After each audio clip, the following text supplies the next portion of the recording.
You're in Braves country.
Drink like me, you can't smoke like me.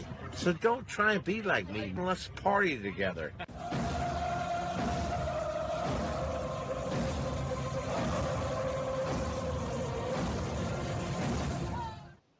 There's something kind of about a kid that's never played baseball.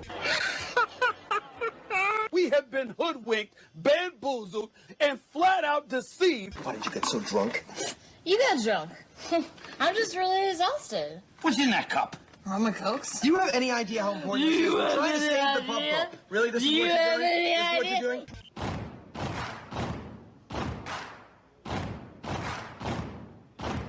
Baseball is a beautiful thing. It's more beautiful in an old park. It's asymmetrical and quirky. But even in a dome with artificial turf, it's beautiful.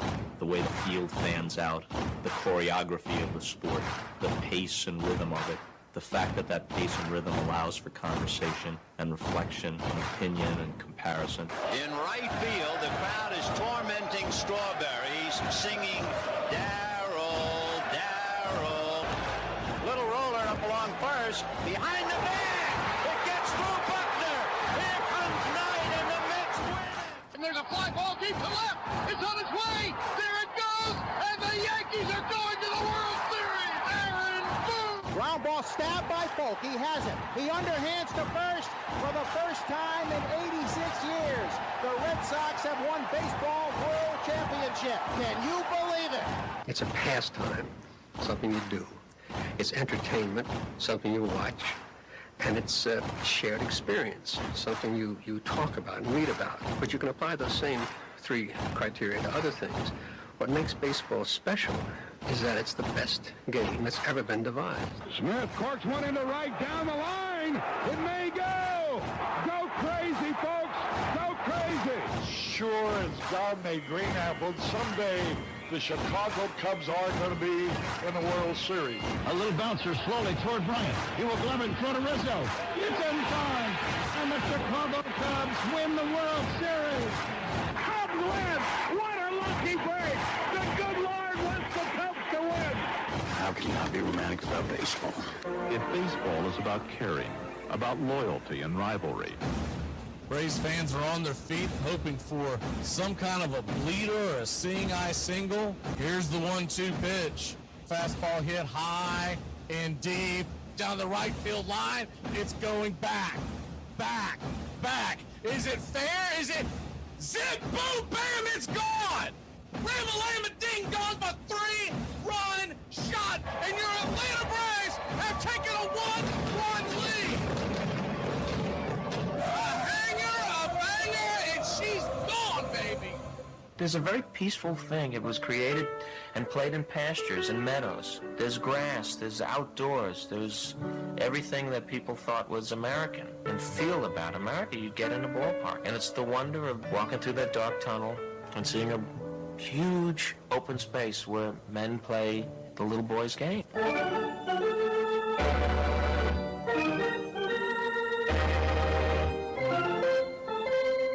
I believe in the Church of Baseball. I've tried all the major religions and most of the minor ones. I know things. For instance, there are 108 beads in a Catholic rosary and there are 108 stitches in a baseball. I prefer metaphysics to theology. You see, there's no guilt in baseball, and it's never boring. It's a long season and you gotta trust it. I've tried them all, I really have. And the only church that truly feeds the soul day in, day out is the Church of Baseball.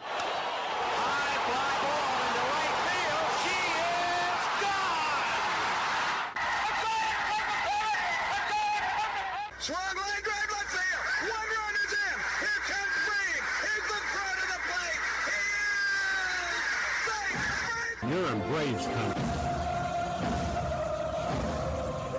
If there's a bigger thing going on right now, I don't know what it is. We're down to 1 strike here. Gurriel, the last hope for the Houston Astros. Here's the 0-2 pitch. Swung on, bounced over to Dansby. Dansby fires it over to first, and here comes the dog pile. Fire the cannons in the battery.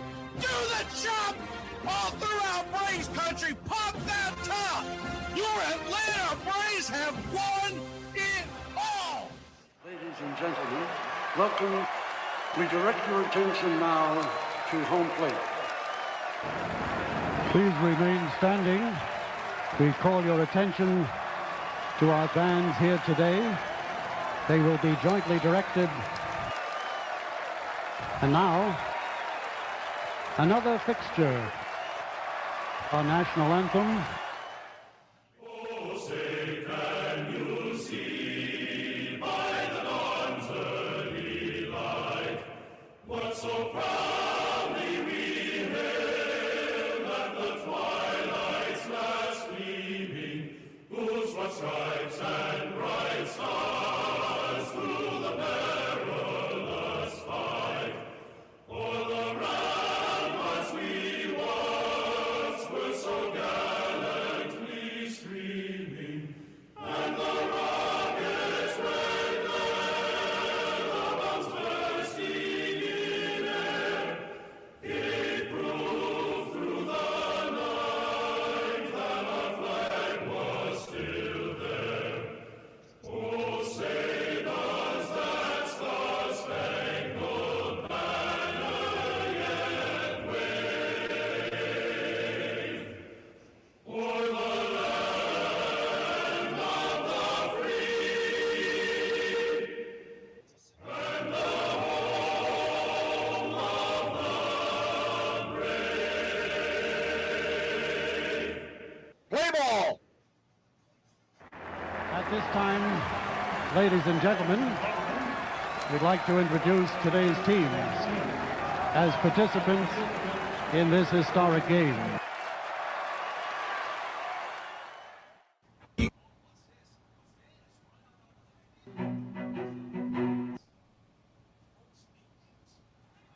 Well, the season's finally here, and the players... Hey, football fans, you ready for the gridiron? Thursday and Friday mornings, the Armchair Quarterback Show returns, 9 a.m. Eastern. We'll be talking college and NFL football, the point spreads, fantasy football advice, and more. Want to catch it live? Become a Country Club member today here on Braves Country Radio. We'll make the replay available to the public later on that day, as we're being broadcasted nationwide on independent radio stations. As a member catching it live, you can ask your questions. We'll answer all. Point spread advice, player props, your fantasy football questions. It's the Armchair Quarterback Show, Thursday and Friday mornings this fall here on Braves Country Radio. He's the armchair quarterback. He's full of beer and he's full of snacks. The all-American man. With a cool one in his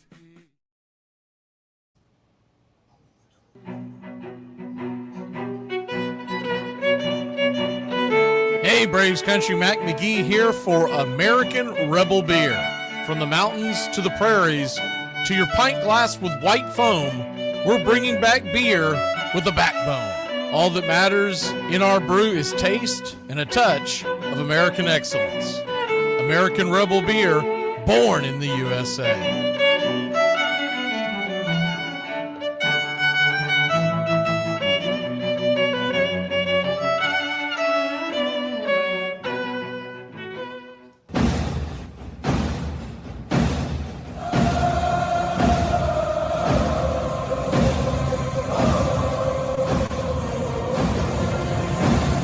You're in Braves country.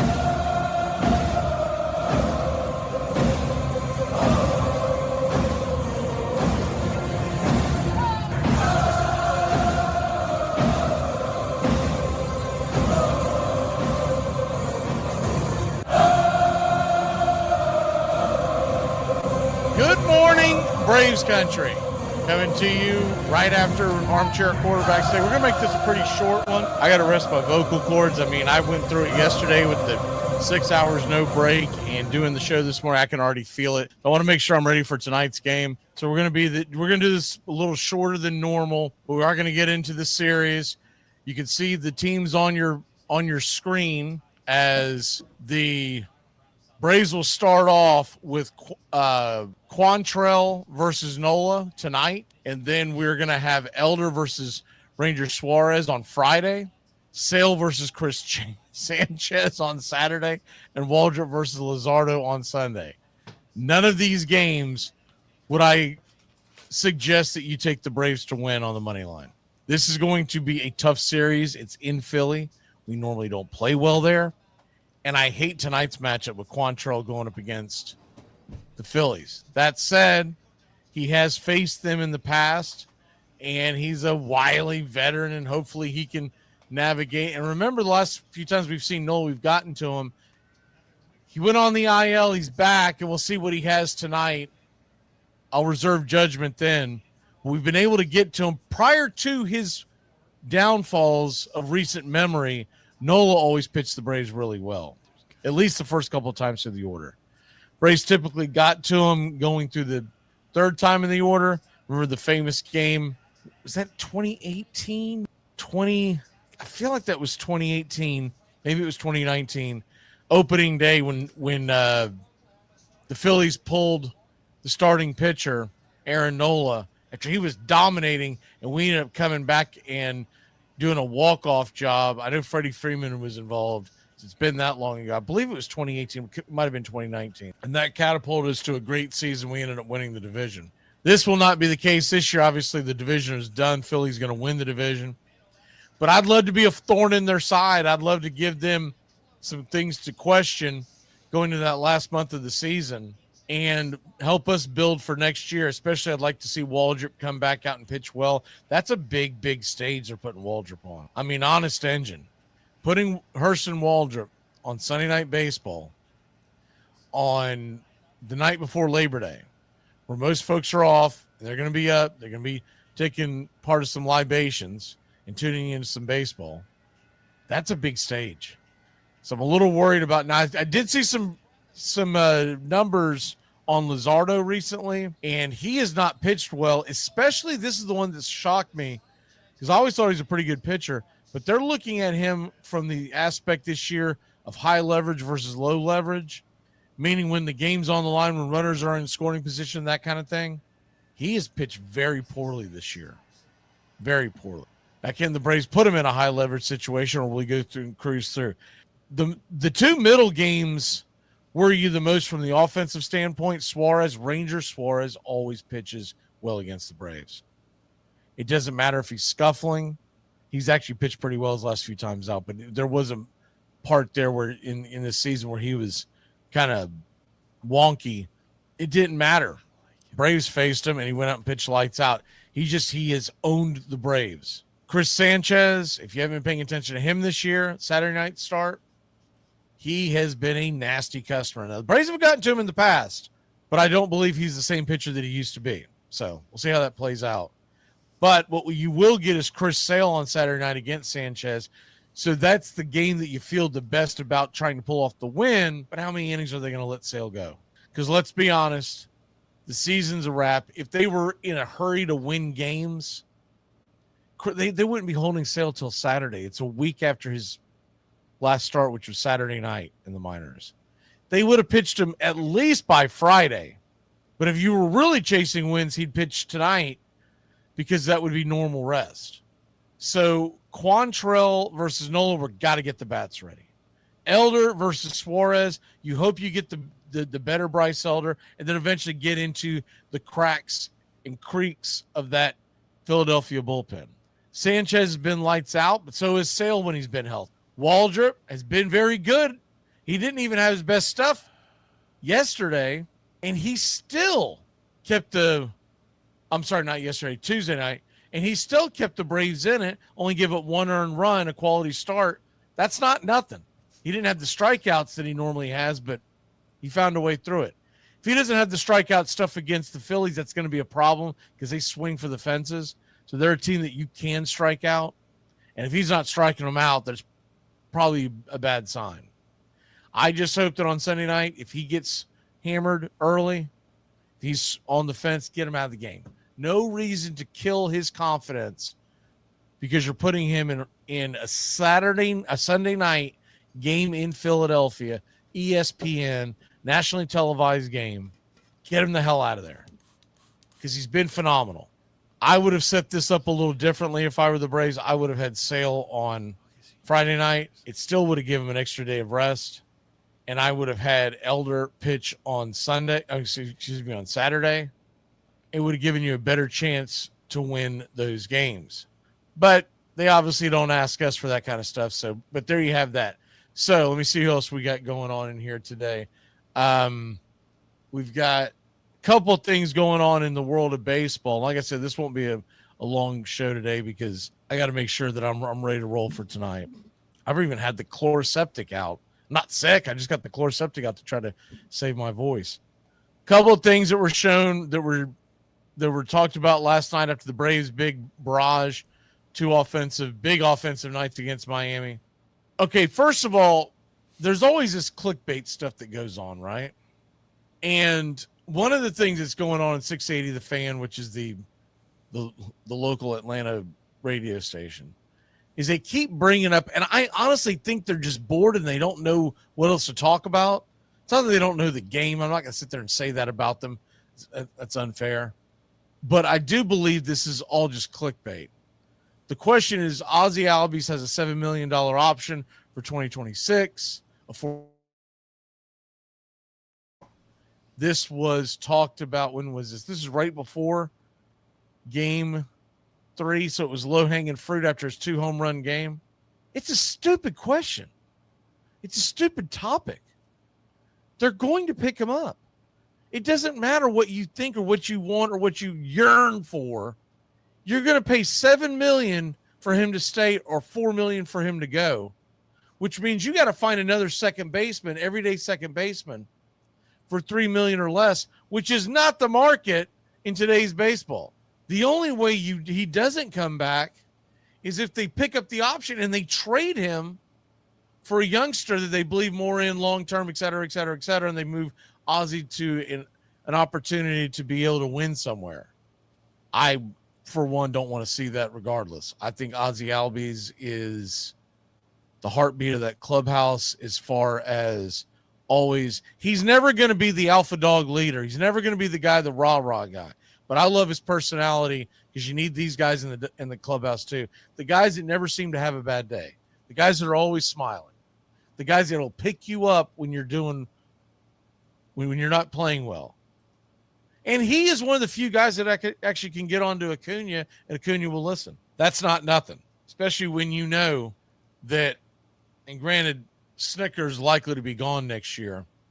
God, I hope they don't let him bring him back for a final year because they want him to do the whole, got to get that 50th year in. Because if he comes back, it'll be 50 years in the Braves organization. Let that 50th year be in the front office somewhere, right? But if he were to come back, you're going to need Ozzie Albies because it's very obvious that Snicker doesn't like Acuna. He puts up with them, and they don't get along. And I still say that there's something wrong with the guy who does not understand that his very best player, who hits much better in the leadoff position, is not hitting leadoff. I think it's a badge of honor for Acuna. See, there's little things that you got to know the game that people don't know the game because, and I'm talking about the ones up in the front office, the ones they're analytical dorks. And they go, well, the exit velocity this and the hard hit rate that and blah, blah, blah, blah, blah. But if you're not watching the games, if you're not tuned into it, if you don't understand the personalities, Ronald Acuna Jr. takes it as a badge of honor to be the leadoff hitter for the Braves. And his abilities and his personality is a leadoff hitter for the Braves. And they haven't been doing that. And that's not all on Snicker because I do believe his thumb is, they have him under their thumb and they're just mashing him down and saying, you do this, you put this guy there. People that think that Snicker makes the lineup card out hasn't made it out in years. He hasn't made out that lineup card since they went heavy analytics back in 2019. But he does have a say.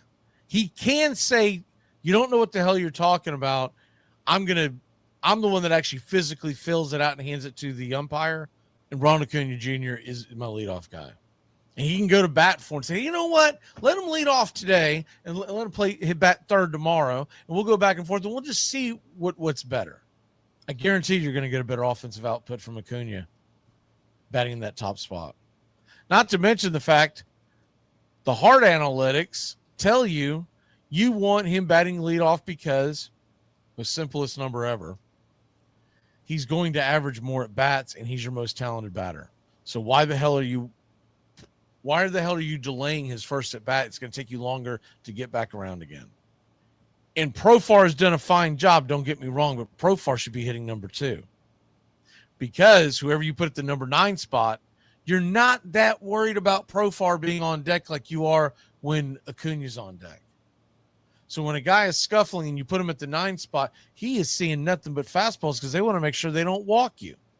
He's seeing nothing but pitches in the zone because they want to make sure they don't put the leadoff guy on or the guy on for the leadoff guy in Acuna. Because you walk someone in front of Acuna, it could very easily be a 2-run decision. So but the whole thing with Ozzie, $7 million to bring him back when most of your second basemen are going to make much more than that. And it's even compounded by the fact that you'd have to pay him $4 to go away. That doesn't make any damn sense. If you're going to do anything, you would extend him and trade him in the offseason. But you're not going to release him.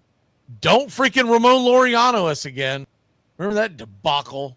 It's not the same level, but it's pretty bad. By the way, that dude's going to get paid this offseason. Won't be by the Braves, but he's going to get it's always going to no, Raymond, we always follow the Armchair Quarterback show. I'm not sitting around for an hour waiting to start it up. The next thing on the docket, so we go ahead and get off of that. I'm just telling you, when it comes to some of these channels, especially like the local radio in Atlanta, I've seen it too many times. They just come up with BS crap that they know that what they're looking at is they're trying to get the lowest common denominator fan to get in there and go, oh yeah, they should get rid of them and fight back and forth because they think that that's the way it's built. I'm sorry, but to me, if you're going to talk to me about the sport that I love, don't give me something that you should know the answer to already. And it's not worth droning on for 15, 20 minutes, 30 minutes, a full segment on local radio where they have paid advertisements and people are coming in and out. And you're going to talk about that one stupid ass thing. There's so many other things that you can get into with the Atlanta Braves. And that's one of the reasons why I quit listening to external radio for the most part a long time ago in the sports world. I'll catch it for other things, but I'm more of a fan of the podcast type of thing because they typically tackle much better topics. And let's be honest, they're not sitting on the air for 4 hours going, what are we going to talk about now? Usually your podcasts are like these. They're 30 to 45 minutes. Get to the get to it and let's go.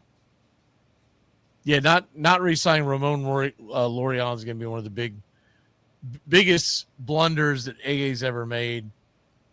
They didn't believe in, and it's his analytical department that didn't re-sign Ramon Laureano because they believed hard hit rate, blah, blah, blah, blah, blah. The guy is raking.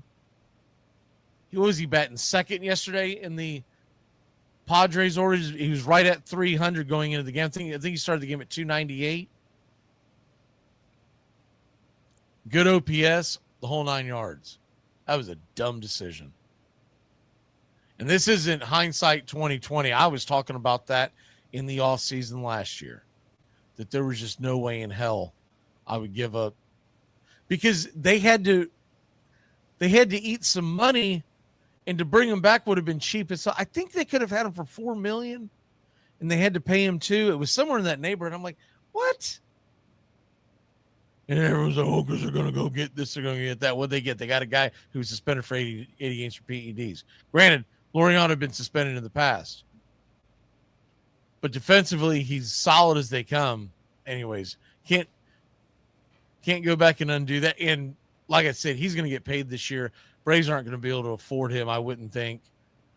Not what they would want him, because they would want him as a fourth outfielder. Other things going on in the world of Atlanta Braves baseball, and then we'll wrap this up pretty quickly. So the other thing that they were talking about was how much, let me see if I can find the actual statistic. All right. First half of the season, 95 games. The Braves scored an average of 4.1 runs a game. 24th in Major League Baseball. The last 38,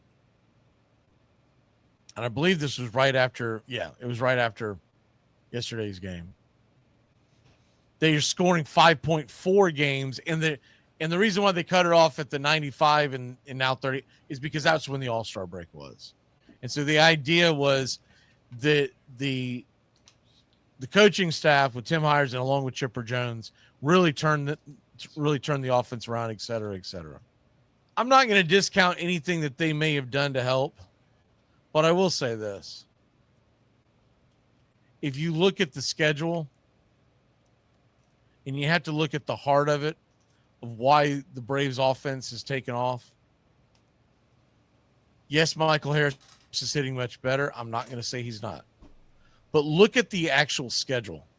There's still huge peaks and valleys since the All-Star break. And I will point to you the last series, the last 2 series, the last 3 series, where we had huge spikes. We scored 11. We scored 12 in games 2 and 3. In the Mets series, we scored 12. We scored 9. I'm sorry, we scored 7 and 2, and then 4. It's the one before that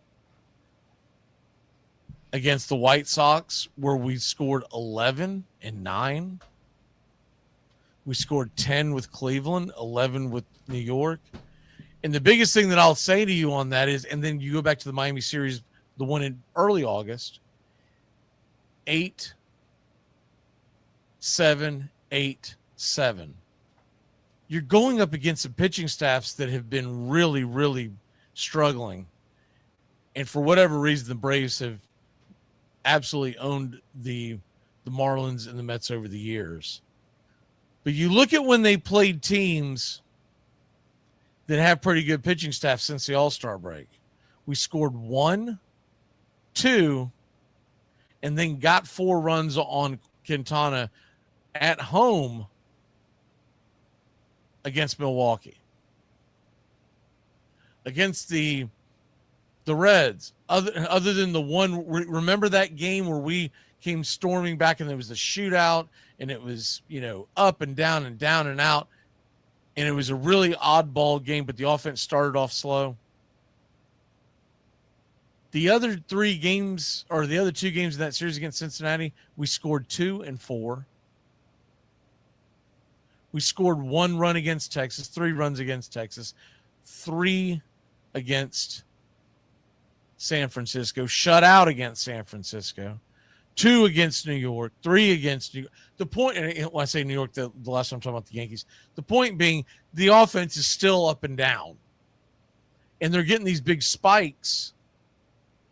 But you look at the pitchers they go up against that day, it's good reason. Like yesterday, Gusto. Don't sit there and tell me that he is a viable starter in Major League Baseball. There's a reason why the Marlins got him for a can of peanuts.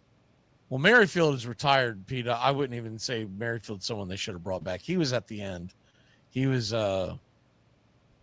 did well to get through last season, and a valiant effort. And I'll always think fondly of Merrifield, but he was well past his prime. I understood the Merrifield thing. He may have stuck around if they signed him, but it didn't sound like that he was going to. Should they have kept Travis over Murphy? That really wasn't an option. First of all, they didn't expect Drake Baldwin as a rookie to do what he's done now. Second of all, Travis d'Arnaud ended up signing for twice as much as what they paid him. And you look at his numbers, are really not that good this year. So they would have been foolish to give him that kind of money. The Angels were bringing him in to basically be another starter, another coach. Now, if you ask me during this offseason, should they trade Smurf? Absolutely. It would free up a ton of money. He should not be starting every day. His offense stinks. And his defense, though solid, it's not worth the money you're paying him.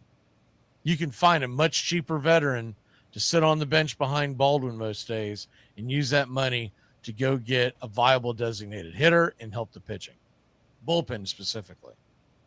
See, if I'm running the Braves, I'm trading Murphy to clear to clear tax space.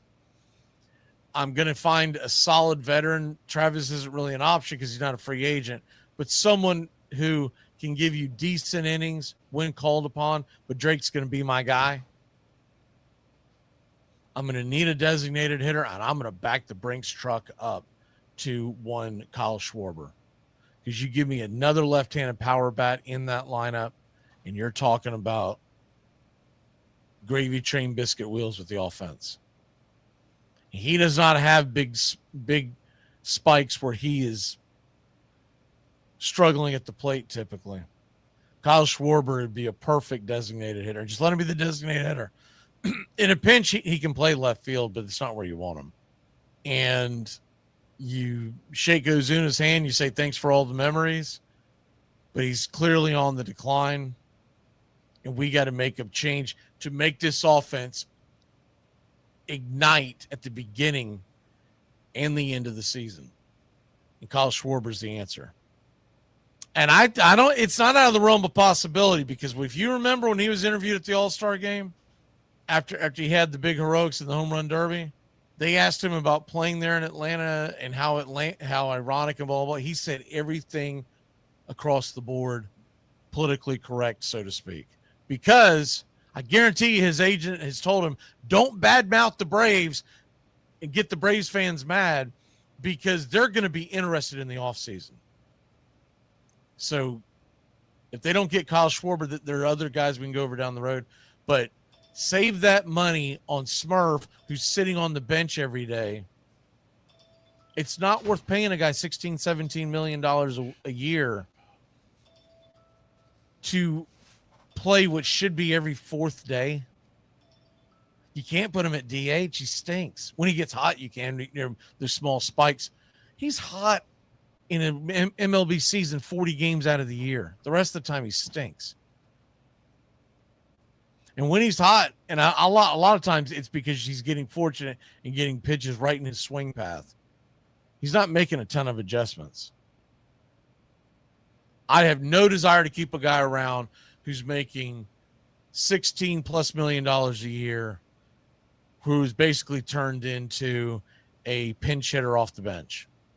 And maybe I'm still a little bitter, because when it all comes back to they never should have traded Contreras, I didn't like it at the time they did it.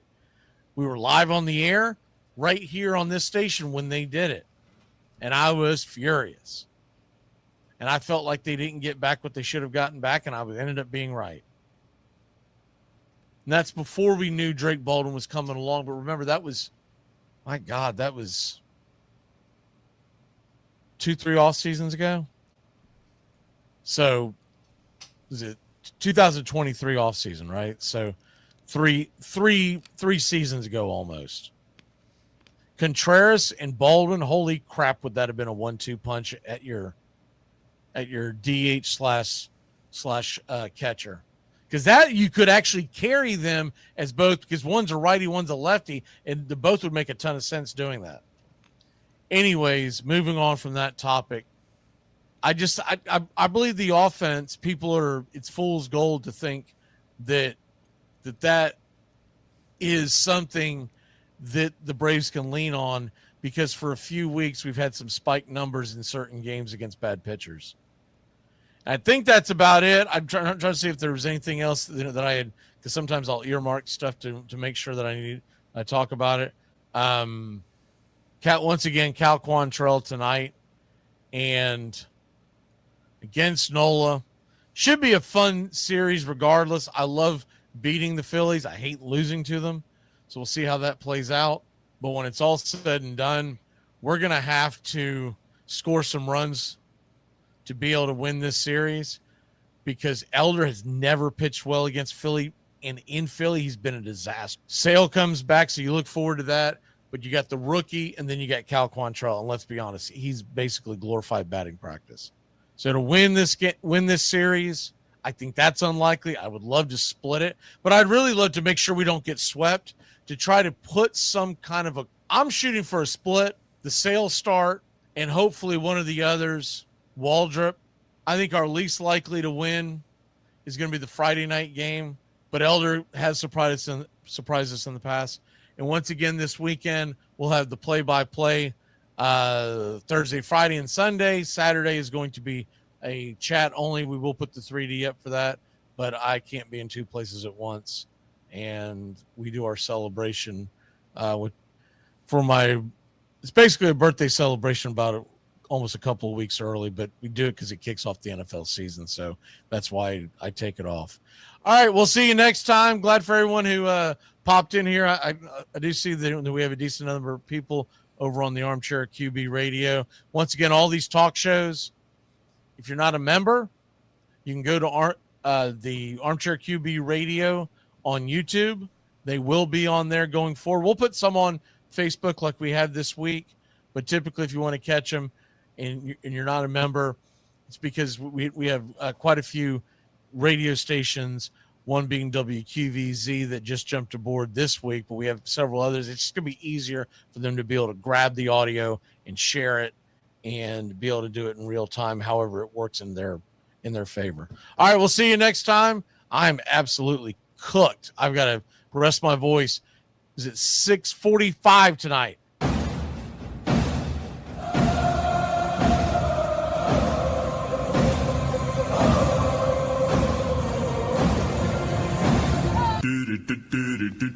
Goodbye, sweetheart. Well, it's time to go. We're back tomorrow with another show. Well, unless we're fired, we'll talk to you then. Goodbye, sweetheart. Goodbye. Goodbye. Guys and gals, it's time to go. We'll see you on the next show. Same bat time, same bat channel. It's closing time, y'all. You don't have to go home, but you can't stay here. Have a great one. On your way out, please like and subscribe. And don't forget to tip your favorite bartender. We'll see you. I'm Mac McGee, signing off for Braves Country Radio.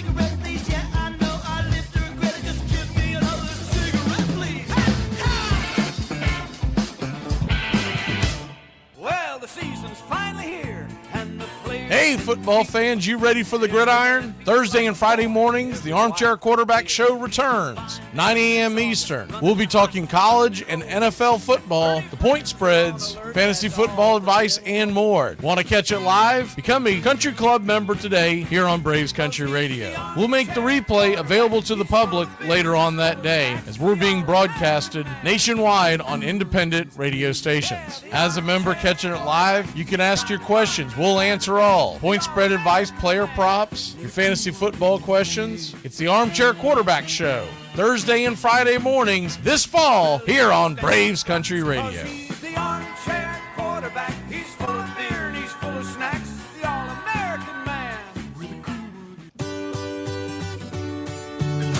Hey, Braves Country, Mac McGee here for American Rebel Beer. America's patriotic light lager, all natural ingredients. Stand tall, be proud. The perfect beer to celebrate life, liberty, and your pursuit of the American dream. America's patriotic light lager, offering a crisp, clean, bold taste. Perfect beer to celebrate life, liberty, and your pursuit of the American dream. A beer with only 110 calories that tastes like a full-flavored beer and celebrates like freedom.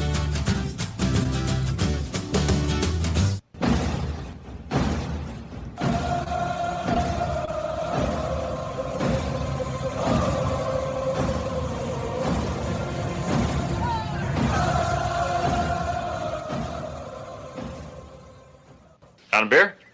7 o'clock in the morning. Scotch? Hey, howdy, hi, and how the hell are you?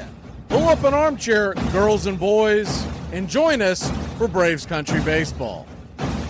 You're listening live as the Braves are on the road. We're set to bring you pitch by pitch, play by play of your Atlanta Braves. Hi, I'm Mac McGee. Here's your starting lineups for today's action. Leading off and playing left field, Jerickson Profar, 12 home runs, 36 RBI, 8 stolen bases, batting .267. Batting second, playing first, Matt Olson, 20 home runs, 74 RBI, 1 stolen base, batting .265.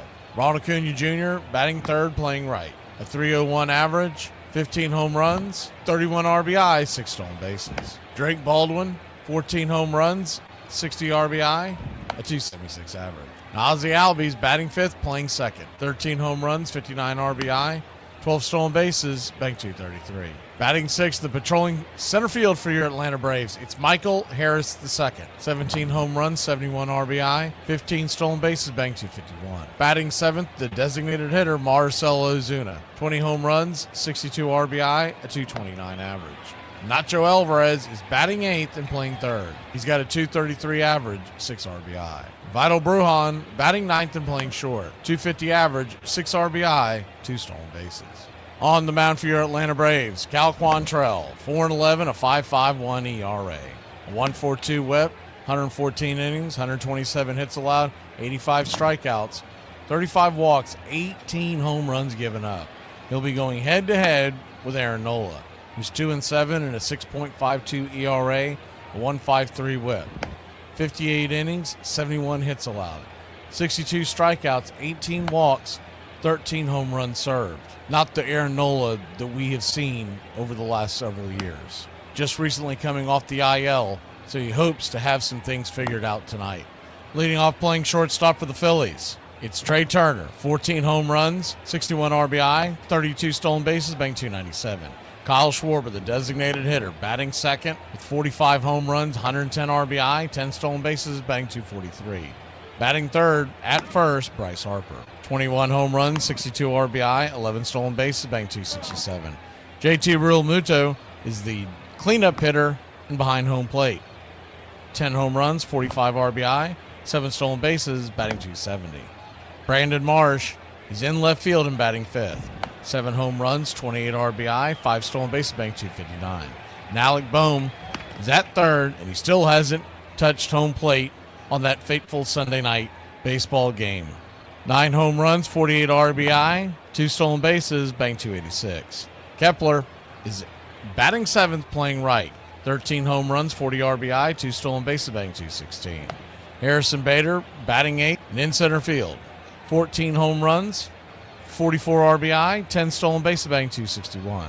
Bryson Stott, batting ninth, playing second. 53 RBI, 23 stolen bases, batting .244. Calling balls and strikes behind home plate tonight, Brock Ballou. The first base umpire, Alfonso Marquez.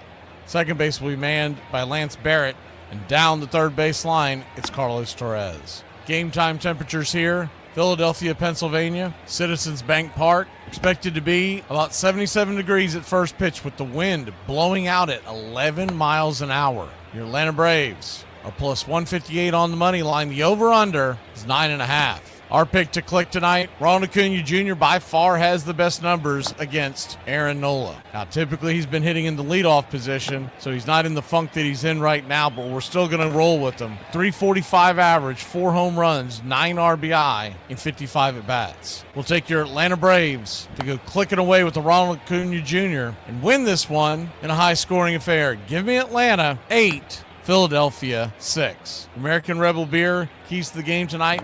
Pretty much went over it in the pregame, but once again, it's going to be all about the Atlanta offense clicking because you can't expect Cal Quantrell to go out and shut down this Philly offense. He's got a 5.51 ERA, and Aaron Nola giving up a 6.52 ERA this year and a 1.53 WHIP. He's obviously not the Aaron Nola that we're used to seeing. His last outing wasn't too bad. He was at home against Washington, 6 innings, 2 earned runs. He did give up the 2 home runs, and that's been kind of his bugaboo this year. But the time before that, 2 innings, 6 earned. This is just his third start from coming off the IL. Back in May, he went 3 innings, 9 earned, 5 innings, 4 earned. So we'll see what Nola has tonight. Normally, he's a filthy pitcher throughout his career that throws everything but the kitchen sink at you. Very evenly split among all his pitches, and he's got a plethora of them. And we've all seen what Cal Quantrell is. Very underwhelming starting pitcher. But maybe, just maybe, Philly comes in here tired and swings away, gives up some at-bats, and the Braves can jump out on top and lean on a very well-rested bullpen, as the Braves were involved in 2 laughers the last 2 nights against the Miami bullpen. Put your click in the chat, slap that like, and let's get ready, Braves country.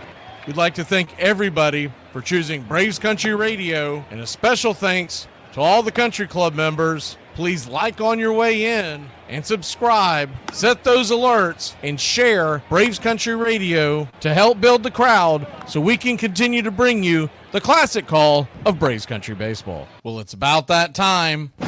Grab you a cold one. Find you an armchair. Atlanta Braves Baseball right here on Braves Country Radio. Your modern-day superstation is in its 5th season of bringing you pitch-by-pitch, play-by-play of your Atlanta Braves and our one-of-a-kind production. Take us anywhere you go for over 170 Atlanta Braves ball games. Please like and subscribe today.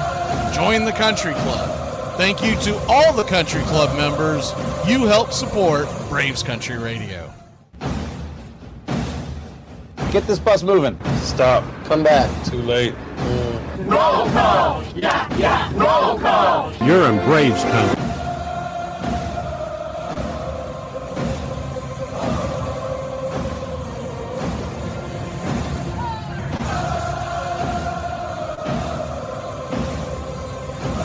Good evening, Braves country.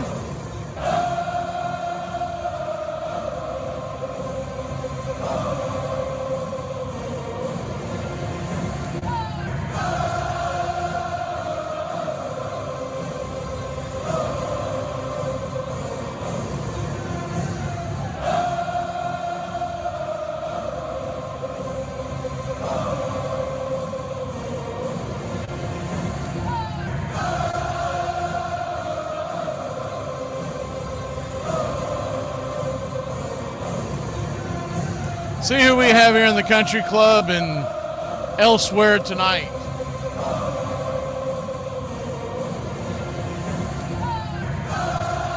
Thank you to all the Country Club members. I see George Pearson, Brian A., B.A. Baracus, John. Brian, you tell your Alabama team to take it easy on my Florida State Seminoles. I'm not liking what I'm seeing out of Tallahassee. We'll see what happens. But John, in here tonight. Justin Hightower, Justin Green Machine, George Pearson. Everybody loves Raymond Lovelace.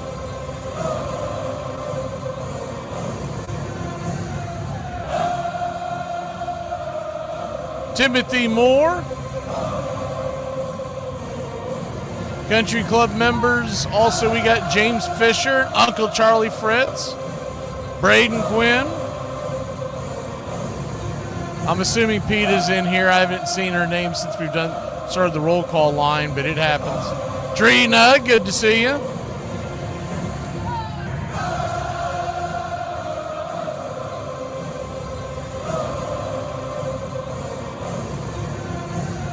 We'll roll back a little bit. I got a few seconds here before we have to hit the break. Before the line, we saw SS Dub. K is in here. Circle K.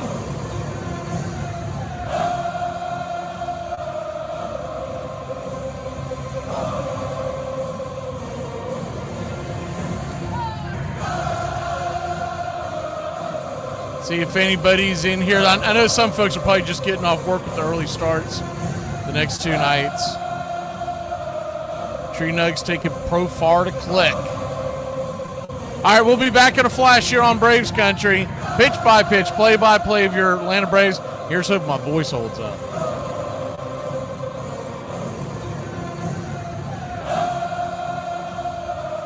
We win one tomorrow. That's called a winning streak. It has happened before. So let's see some hustle. Let's jack it up a little. I got a feeling things are about to turn around for us. Hey, Braves Country, Mac McGee here for American Rebel Beer. America's patriotic light lager, all natural ingredients. Stand tall, be proud. The perfect beer to celebrate life, liberty, and your pursuit of the American dream. America's patriotic light lager, offering a crisp, clean, bold taste. Perfect beer to celebrate life, liberty, and your pursuit of the American dream. A beer with only 110 calories that tastes like a full-flavored beer and celebrates like freedom.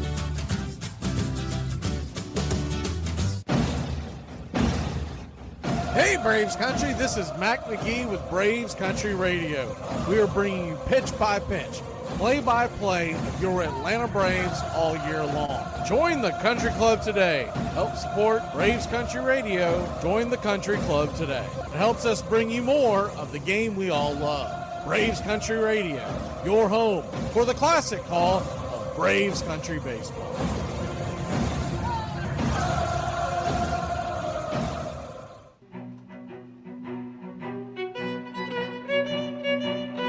Hey, Braves Country, Mac McGee here for American Rebel Beer. From the mountains to the prairies to your pint glass with white foam, we're bringing back beer with a backbone. All that matters in our brew is taste and a touch of American excellence. American Rebel Beer, born in the USA.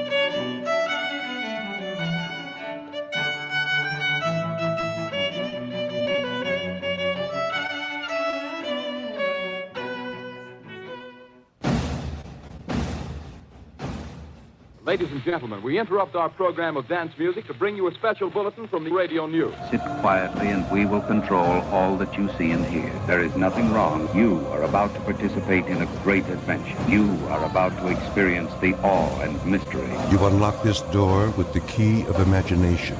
Beyond it is another dimension, a dimension of sound, a dimension of sight, a dimension of mind. You're moving into a land of both things and ideas. You've just crossed over into Adventures in Time and Space. We offer you Braves Country Radio, your home for the classic call of Braves Country Baseball. Hi, folks. Join us now for another Braves ball game. Yes, sir. This is the one we've been waiting for. This is it. This makes you feel like it's spring and baseball. No more measles and free tickets to the circus. You're in Braves Country.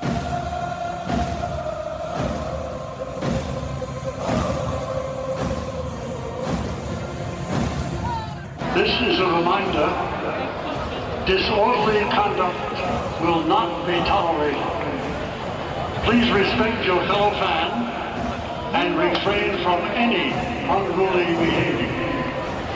Failure to comply with these guidelines will result in ejection.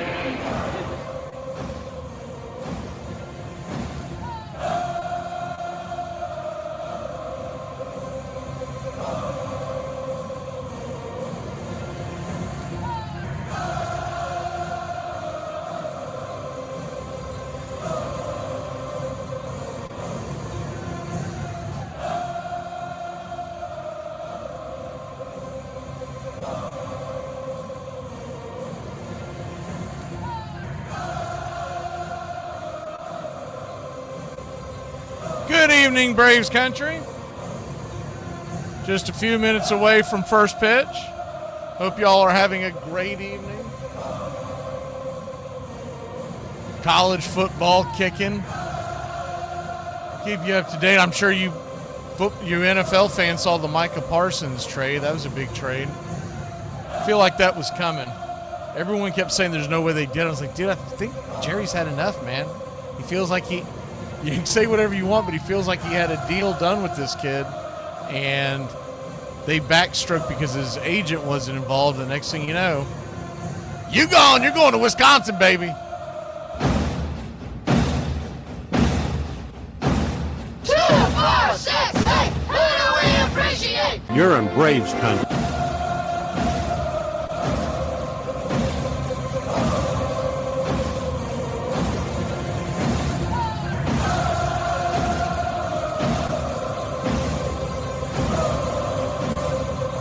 We'll talk about it more tomorrow. But the guy's an elite defender. And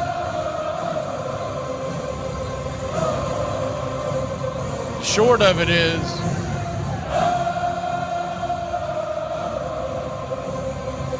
two hard-headed SOBs that didn't budge. I guess 3 if you count the agent. And it happens. Braves are going to be wearing their home reds, by the way. Or Friday night reds, I guess I should call them. Friday night reds on the gray pants. I actually like the look. They've been doing it this year quite a bit.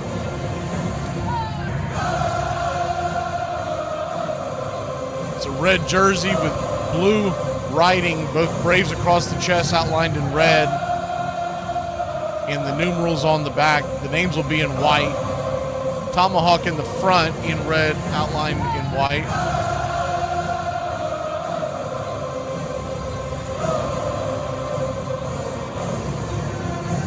Gray pants, and they'll have red striping outlined in navy down the side. Something's going on behind the Braves dugout. Not sure what it is. I don't know if someone's already thrown something because we are in Philly, so it's probably a battery or something went flying. You know how those lowlifes are.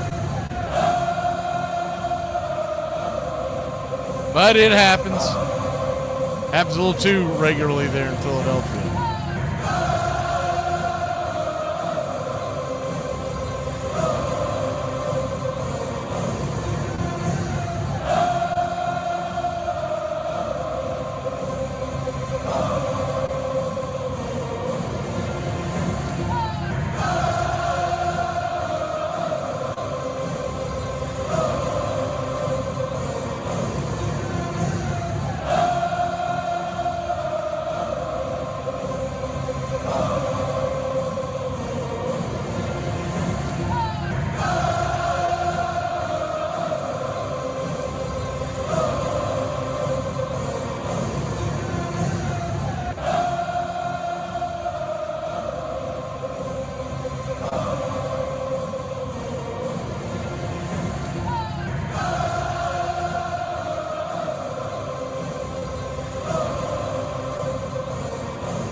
Philadelphia is in there. I call them their Mike Schmidt 80s blues top to bottom. One of my favorite jerseys in all of baseball, even though I can't stand the Phillies for obvious reasons.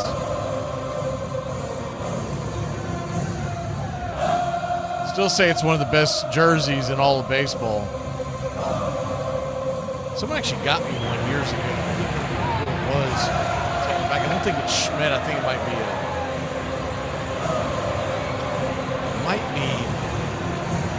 it might not even have a name. If it has a name, I would think it was Schmidt, but I'm thinking it might have been, it was right in that era, so it could have been Rose or Morgan, right in the early 80s.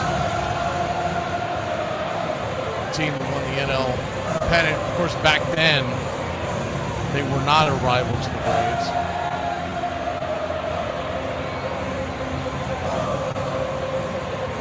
Navy blue top to bottom on their jerseys. Wait for the 3D to kick in. Once it does, we'll get you set. Baby blue top to bottom with the Phillies with the maroon writing. Maroon hat with the white P representing the city of Philadelphia. Braves, went over their jerseys. They'll be wearing the Navy hats. The white A representing the city of Atlanta, Georgia, and all of Braves country. See if we get it.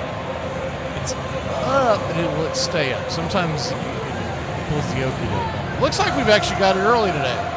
Good job, Philadelphia. Now we'll see if it stays.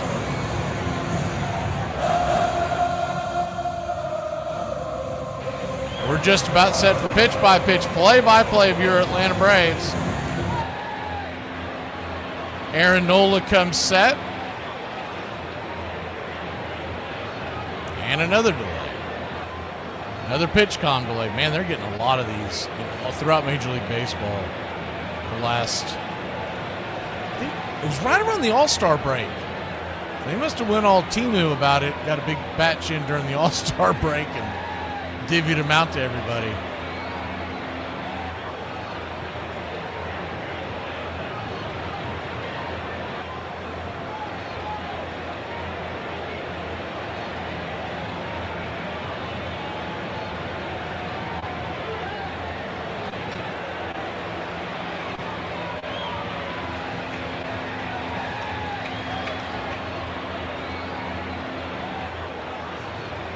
Okay, so that should have us going.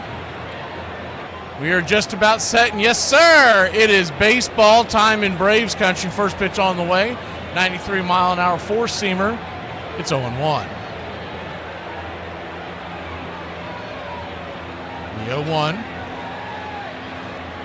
Kicks and fires. Up top, 93, just misses inside. 1-1.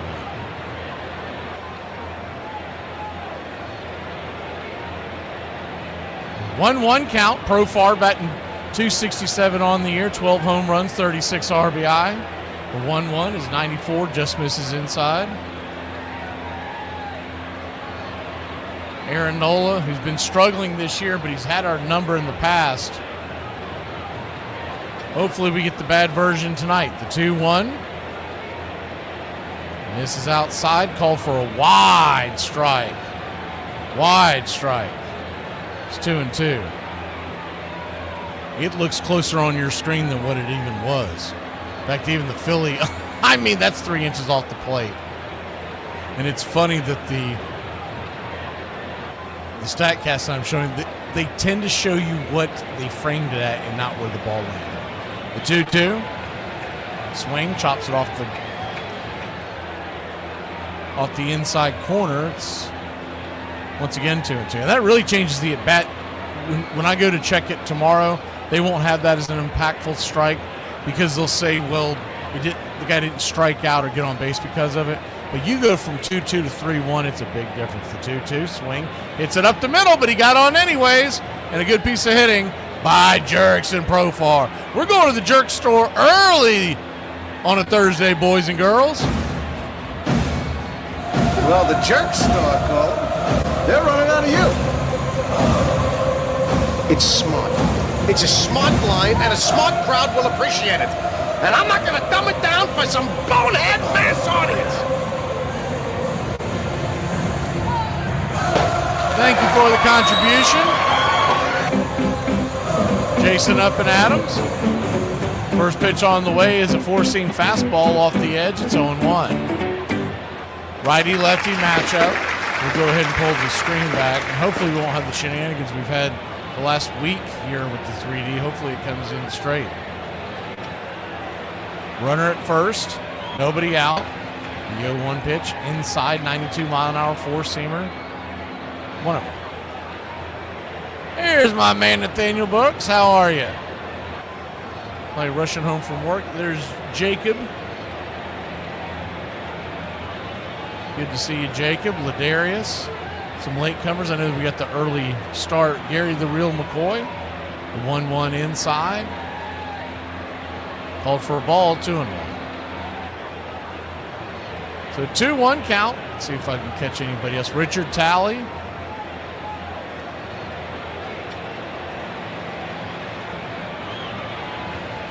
The 2-1 to Olsen. Out infield back into the right. And this is outside, ball 3-3-1. Same exact pitch. Same exact location. Where it went from 2-1 to 2-2 against Jerickson Profar. He calls it, honestly, this time, and it's 3-1. So a 3-1 count, runner at first, nobody out the pitch. Outside wide, ball 4. That's what I'm talking about when you're talking about an impactful call. They only call it when it is an out or This a walk. is not watered down. This is On ice the out. umpire cards. Ice house. But Smooth every as it pitch is gets. impactful. And if you're blowing calls, you're blowing calls.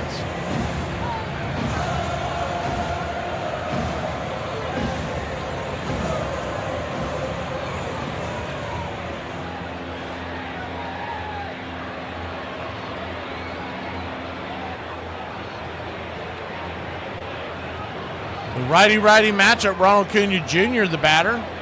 Nobody out, first and second. The first pitch on the way, inside. 92 misses well inside once again. It's 0-1.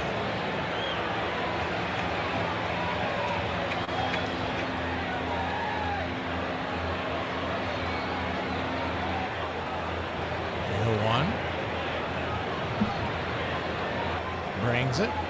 That teardrop knuckle curve on the inner track did get the corner. It's 0-2. But what should be 1-1 is now an 0-2 count. And I really don't want to hear any of the crying from anybody in the umpire union when they're replaced one day. The 0-2 pitch spins. I don't think they'll ever actually be fully. I do believe the ABS system will be here next year, but that'll just be a minor adjustment. I think eventually more and more you're going to see more and more ABS used as the years go on. The 0-2 pitch misses high, 4-seam fastball, 1-2. And it is the most difficult thing to do from an umpiring standpoint in all of sport. A home plate umpire is seeing things a lot faster and a lot quicker, and they have to be more precise than a football, basketball referee, et cetera, et cetera.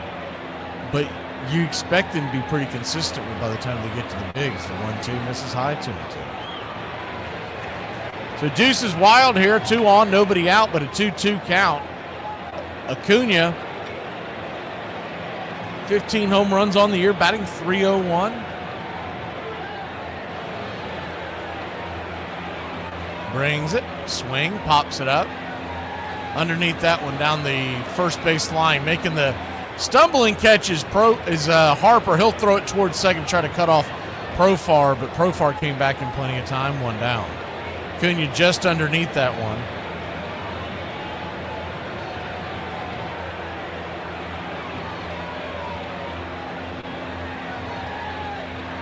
Harper looked like he almost was about to misplay it. Remember, he was originally an outfielder.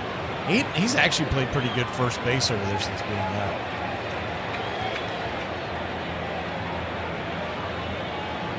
First pitch on the way to Drake Baldwin is a knuckle curve right there, first strike. It's 0-1. Good to see you, Treetop. See if anybody else has snuck in here while I've been. AY, good to see you.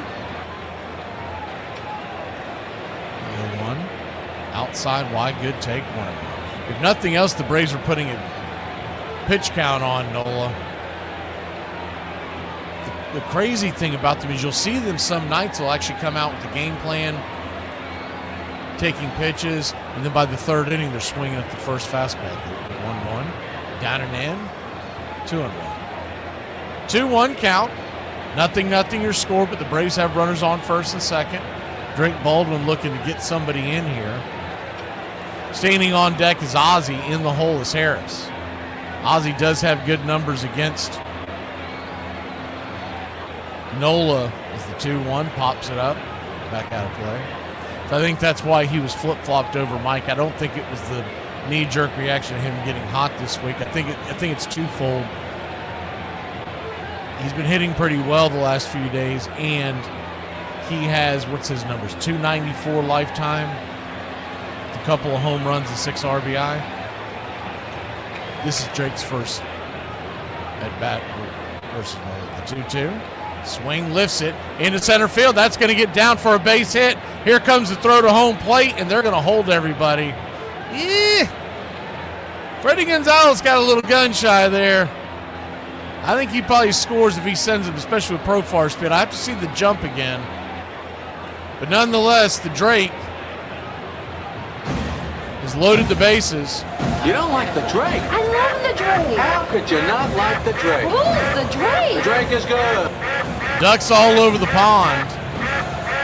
Hey, it looks like he might have came out of the boxes a little late. So bases loaded, nobody. Oh, one out, excuse me.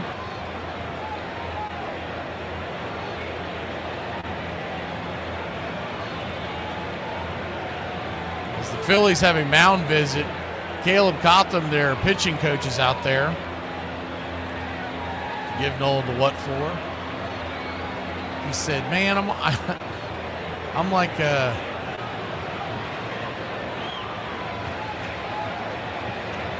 I'm already paid, man. You already gave me my extension. I don't have to worry about what you have to say. I'm like Micah Parsons, man. I already got the money in the bank. Bases loaded, 1 out.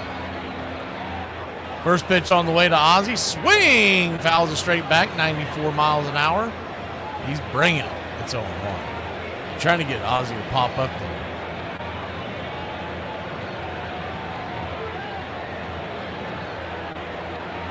The 0-1. Bases loaded, 1 out. Open stance from the left side. Kicks and brings it. 93 miles an hour. Just inside. 1 out.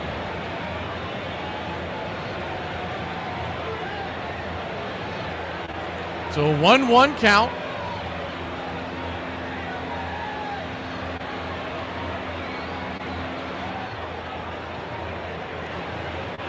Nola looks into JT, lifts the glove and kicks it. Swing, fouls it straight back. Jam shot on the inside track. Couple inches in off the plate.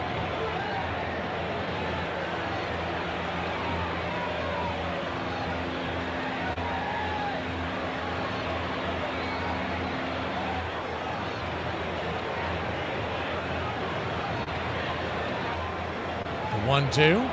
94 misses high, 2-2. Good take by Ozzie. Trying to get him to chase that to pop it up in the infield, no doubt. You got to figure he's going to get something here because Harris on deck. The last thing you want to do is make this worse, the 2-2. In the dirt, good take, 3-2. Trying to get him to swing at a bad pitch in the dirt.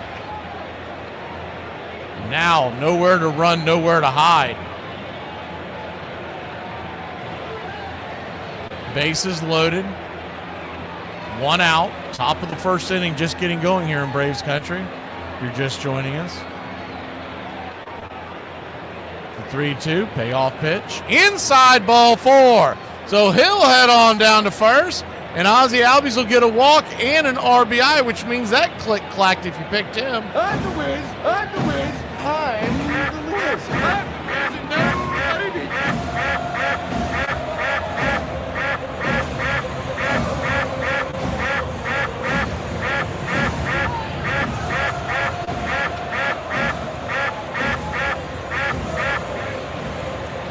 Bases juice. First pitch swinging by Harris. Chase one high and out of the zone. It's 0-1.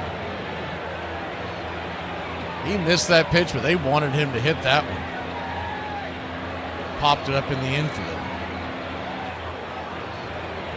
The 0-1. Harris. 95 took that one. It was in the zone. 1-2.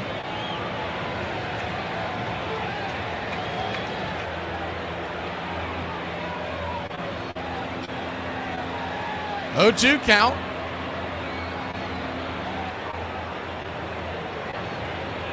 Brings it. Swing! That ball's hammered into center field. It's going to get down where the green grass grows. Off the wall. Here comes the throw from Kepler. Rounding the bases, heading for home plate. Stott will put it in his pocket, and your Atlanta Braves have made it a 3-0 lead. Good piece of hitting there by Michael Harris. They finally came down in the zone, right in his sweet spot, and he did not miss it. What they know about that? God bless you, Mike. Keep your game tight. They did him a favor there. I got a little razzle-dazzle. They were kind of late getting out of the break, so because of that, they ended up holding Drake Baldwin. I think he might have been able to score, but it would have been a jam up at the plate, so Freddie decided to live for another day. Runners at the corners. 1 out. The first pitch on the way. Marcell Ozuna is outside wide. It's 1-0. Nola, by the way, at 31 pitches already.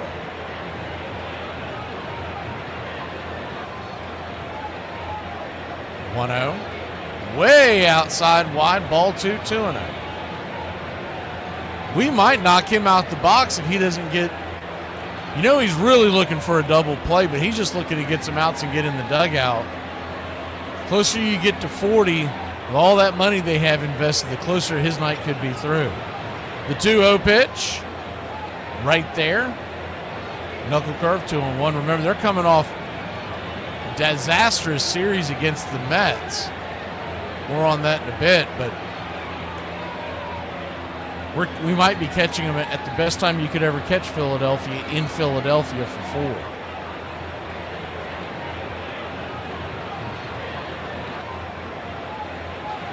Two-one count.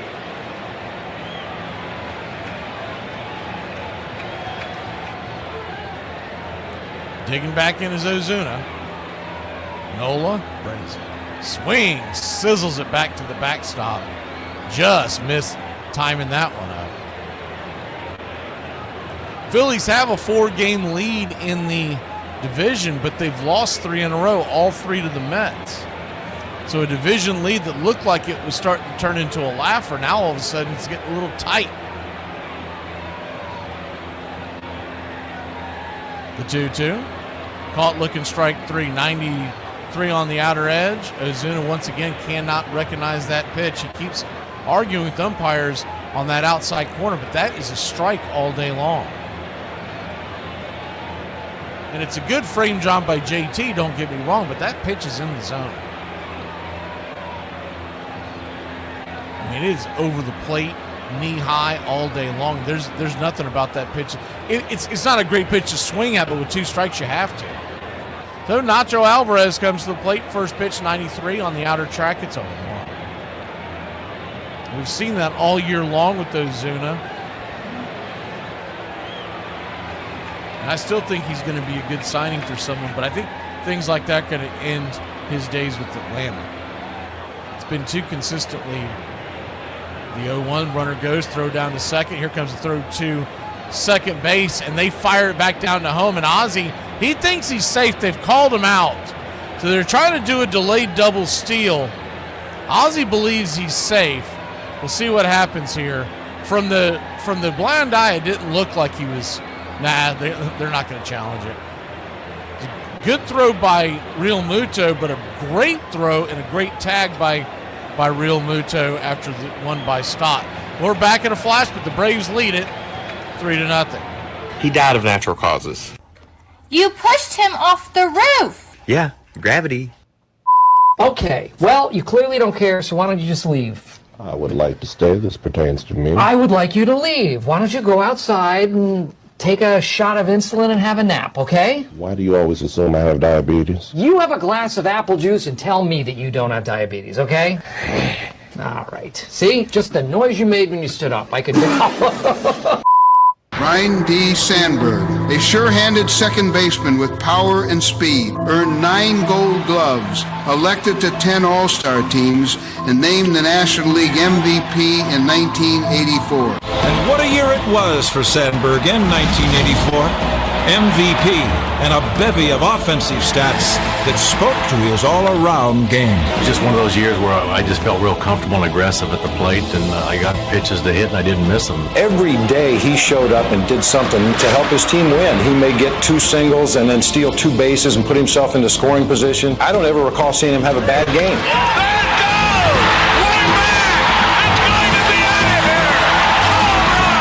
He was as well-rounded player as I've seen. There's probably a 3-4 year section of the 80s where if he wasn't the best player in the game, he was certainly in the top 5. Deep left center. Look out! Do you believe it? It's gone! Sandberg had his most powerful season in 1990 when he hit 40 home runs, a feat that's been accomplished by only 2 other second basemen, Davy Johnson and Rogers Hornsby. There's a drive. Way back. It might be number 40 and his 100th run batted in this year. We would certainly love to have Ryan Sandberg on your team for 10 years. Listen to the crowd, and he takes his bow.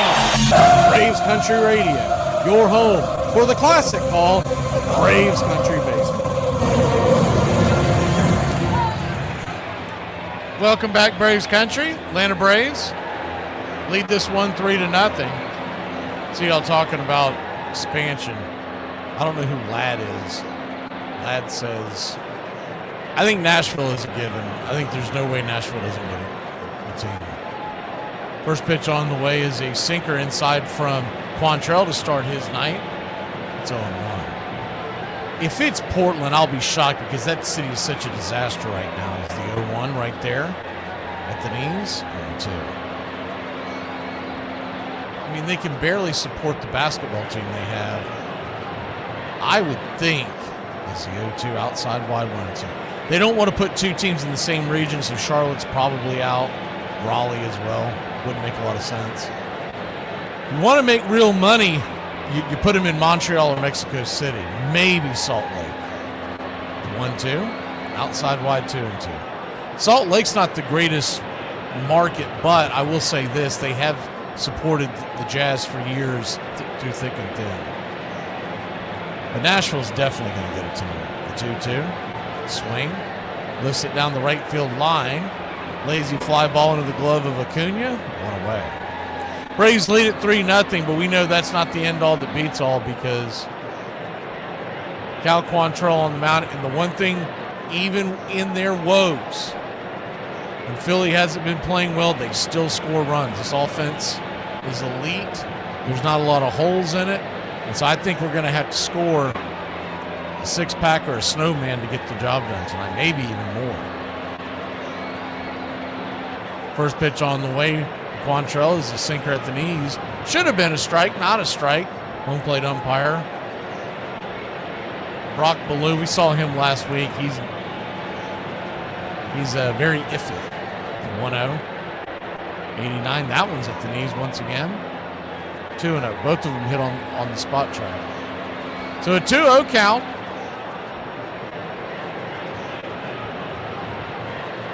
Kicks and fires. Swing. Fouls it straight back.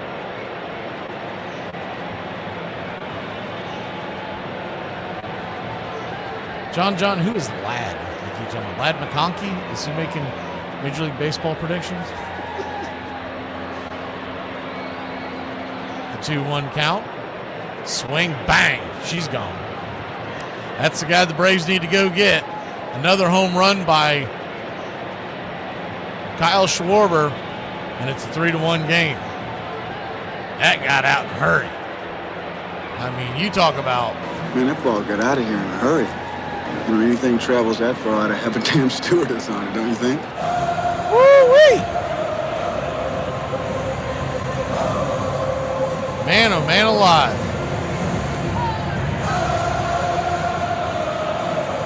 450 feet if it was an inch. I mean, that thing got clobbered. It was a hanging breaking ball. Puts it in the upper deck here at Citizens Bank. And the Phillies have life. First pitch swinging. Bryce Harper was coming out of his shoes. It's 0-1. It's funny. So now that makes Kyle Schwarber 4 for 19 versus Quantrill for his career. All 4 hits have been home runs. The rest of if he's not hitting a home run, he's 0 for 15 lifetime versus. I'm sorry, 0 for 16. It makes him 4 for 20. He was 3 for 19. Got the number mixed up in my head. The 0-2 count. Swing, slaps it back foul. Do it again. Harper 2 for 10 lifetime. JT 2 for 12. But a lot of these numbers that these guys have struggled with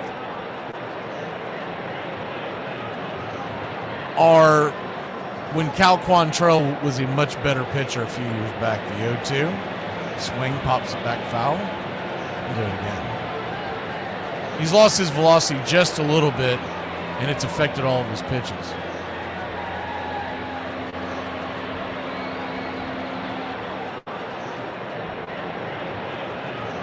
The 0-2 count.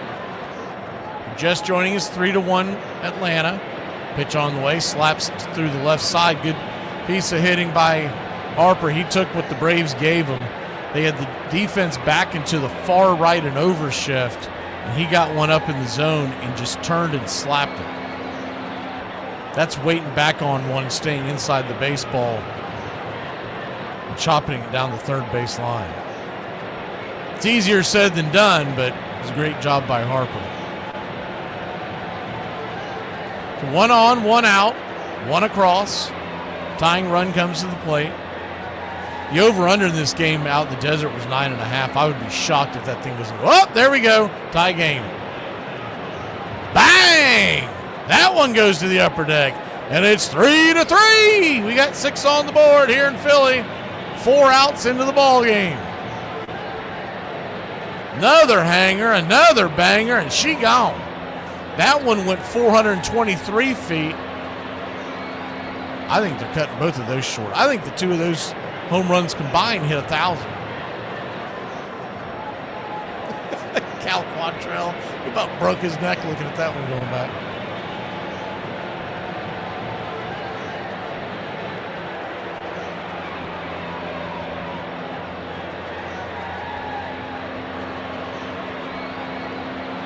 First pitch on the way to Brandon Marsh is a bunt, and he takes advantage of Alvarez over there. Alvarez fumbles it, and it'll be an infield single probably. I think he might have beaten it out. They could give him an error to start it off. Let's see how this plays out. They're doing the overshift once again, and Alvarez does not have the range to do the overshift. So they do that, and it's not Nacho's fault. He's not a third baseman. He's not a shortstop. He's a second baseman by trade. And he's got a long way to go. And even if he comes up with that, he was backhanding it. His only real chance of that, he would have to barehand it and throw it to first. And that's not really in his repertoire, as they say. So Drake goes out there to talk to Quantrill. Love to be a fly on that mound. Hear that conversation. Drake going through, what the hell, man? Yeah, I don't know, man. I may not be in Atlanta very long. First pitch on the way to Bohm is inside for a strike. It's 0-1.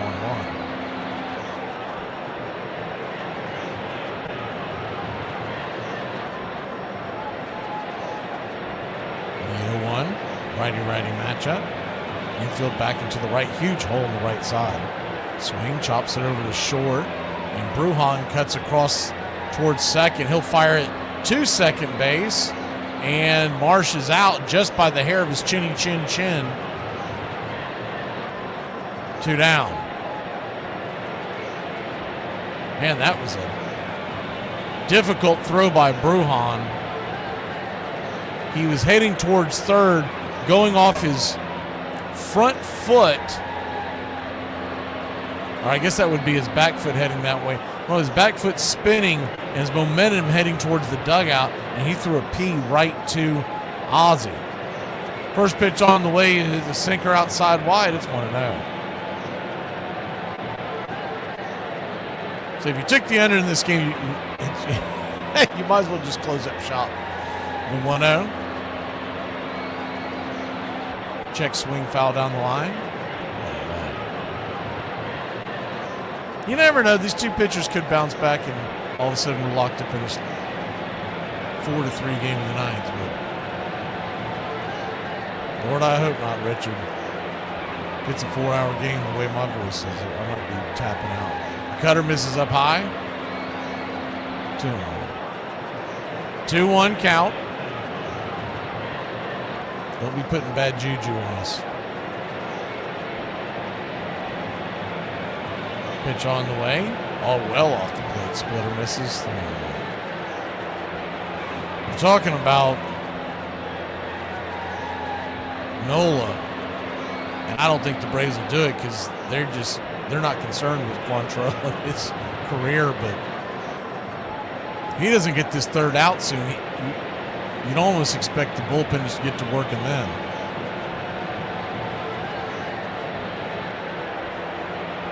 (3-1) count, swing, fouls it away.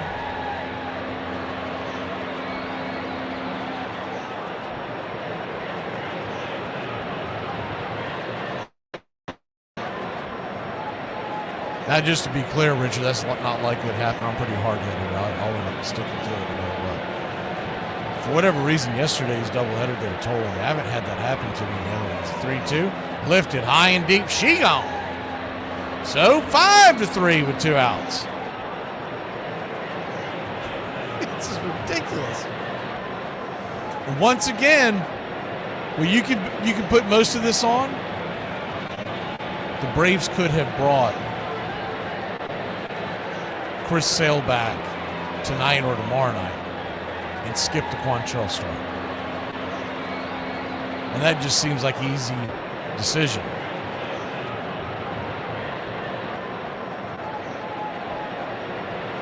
If you want to win the game because it's a division rival, division be damned. You want to do it to just be a thorn in their side, right? Because the first pitch is a curveball, inside's 1-0. I can understand giving him an extra day, but I would have pitched him by Friday. Just skip Quantrill. 1-0. Up top. You could have easily done that because then you would have. I mean, realistically, you could have skipped and had Sale tonight, Elder tomorrow night. As the 1-1 pops it up just next to home plate, and that'll end the inning.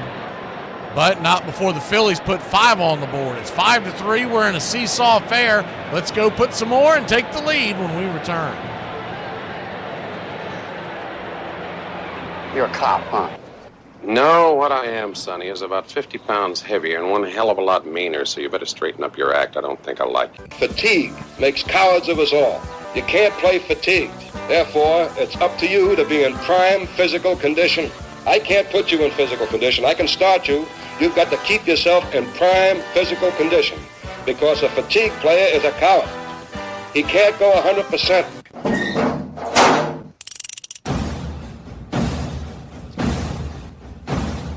You've got the winning run on second base. You've got 3 very good outfielders ready to deploy their arms. A very good base runner in Dansby Swanson, one of the best closers to ever do it in the postseason on the hill, and Eddie Rosario, who is 3 for 4. He stands at the plate, and you can't pitch around him because Freddie Freeman, though he's been a little cold, stands on deck. So let's do it. Here's the first pitch from Jansen. He does that little shimmy on the mound, winds up, and the first pitch is swung on, and it is rifle neck up the middle. It's going to score. It's going to Dansby Swanson's going to come around. It came off the glove.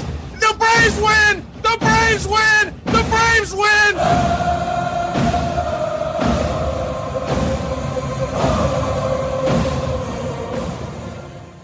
It is the American game. That's just what it is. And actually, it makes you, I'm 81, but I can feel like I'm 15 when I'm talking baseball. I'm watching baseball. This is it. It does this. It can do this to any man. It brings you back.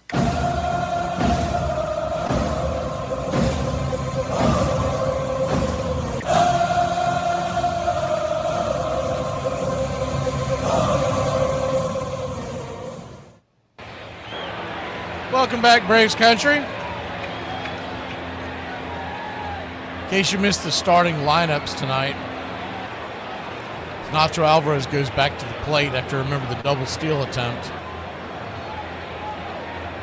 that ended the inning at home plate with a great throw from Bryson Stott to get Ozzie with his hand in the cookie jar.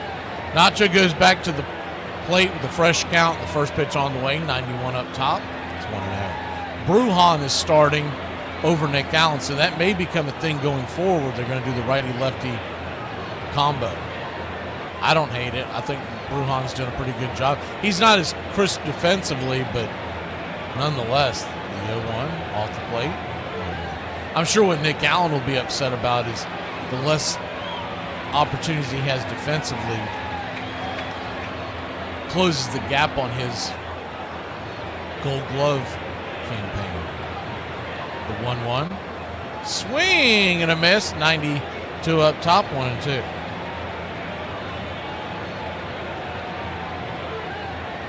The 1-2 count.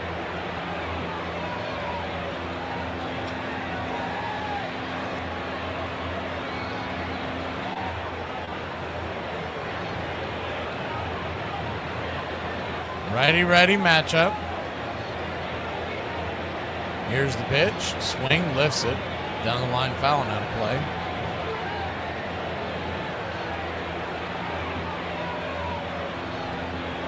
I think my wife might have saved my life. She brought me soup home. I feel a lot better after eating that at the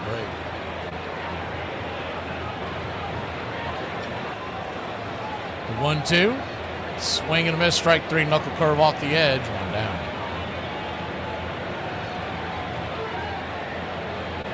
But Brujan's been pretty good defensively over there. I'm not saying that he's some kind of scrub. He's, I'll tell you something else they ought to think about doing. You get late in the game and you got a lead here. I'm talking about this year. I'm not talking about some kind of game plan for next year. Man, put Nick Allen over there at third/short because they play the overshift so much. As the first pitch to Brujan is chopped over to first. They'll step on the bag. Bryce Harper, G3, too quickly, 2 down.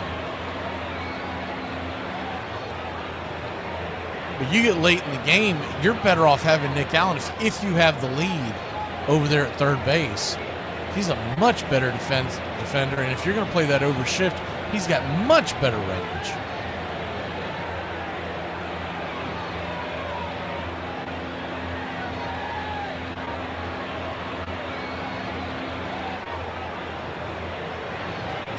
First pitch on the way to Jurickson Profar is a knuckle curve in the dirt. It's 1-0. Profar 1 for 1. Came around to score after singling to center. Braves scored 3 in the top of the first inning. Take a 3-0 lead. Philly answered back with 5. The 1-0 fouls it back. It's very long inning for Nola, but he's cruising through this second inning. He's at 45 pitches. That's still well north of where you want to be. But if he gets Profar here quickly, he can get back on track by the third or fourth inning. The 1-1. Swing, slaps a foul 1-2. That's why you hate to see Brujan take the swing at the very first pitch he saw.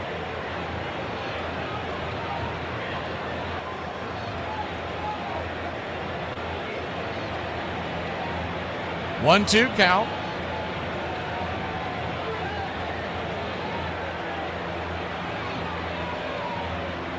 Nola, number 47. Swing, slices it towards center. Making the run and catch. Good play by Hader. Solid center fielder out there for Philadelphia. We'll be back in a flash. Stott and the boys grab the bats and try to put more on them kids from Atlanta.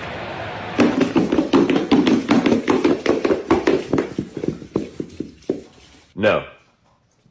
You're not getting a house horse. No. You wearing clothes from a pile right now. You're not getting a house horse. You're not getting a house horse. Giddy up out of here. Let's go. What is something you thought was fancy growing up that is not fancy? Cappuccino from General Foods International Coffees. Delicious. Like that time in Italy when we met. Yeah, you wanted to come over to my table. I just wanted your cappuccino. Well, you got it. Alomar, no! He gets it! Thrills him out! What a play by Alomar! There was such thing as a 6'2 player. Robbie Alomar would be that player because you added instincts to the 5'2 abilities that he had. He made a play, and you'll say, wow, never seen that before. But then you come the next day, and that is nothing. You should see the other one. Range up the middle, range in the hole. There wasn't a throw or a play that he could make. He could leave his feet, get up, throw on a dime. I was in right field, and he played second base. Well, he played second base, he played shortstop, he played right field. I had like a 10-foot area where I just kept my ground right there, and I let Robbie in front of me take care of everything. It's no surprise that Alomar ended up with double-digit Gold Glove awards, but there was so much more to his game. He's the master with bat. I mean, he could bunt, could hit and run, he could hit for power. Grand slam, home run! He could hit behind the runner, he could hit in front of the runner, he could drive the ball in the gap. Roberto hit 300 or better in 8 full seasons, tied for 5th most at his position. One of just 3 second basemen ever with 400 steals and 200 home runs. Tip your cap to Robbie Alomar. Who's the first player that comes to mind when you think of an unusual or eccentric batting stance? Welcome back. Braves trail 5-3. Atlanta jumped out to a 3-0 lead. Pretty good offensive display there in the first inning. 3 runs and 3 hits. Cal Quantrell have given up 2 home runs in the bottom of the first, and it's 5-3. First pitch on the way, 94 up top. Sinker to Bryson Stott. It's a run. I'll never see Bryson Stott without thinking of A.J. Minter, because when he first came into the league, is he 0-1? Swing and a miss, chase a splitter down the way. It's 0-2. There was a big game we were doing versus the Phillies that year. I can't remember the year. It's 2022 or 2023. And Minter came in to close. Is he 0-2? Down and away, 1-2. And it was because they had the lefties due up in the lineup. And Stott was not well known. You got lefty, and you're like, all right, I like my chase. And he smoked one that ended up being the deciding factor in the game. The 1-2, down and away, 2-2. And I'll never like him because I was a big Minter fan. Are you kidding me? 2-2 count.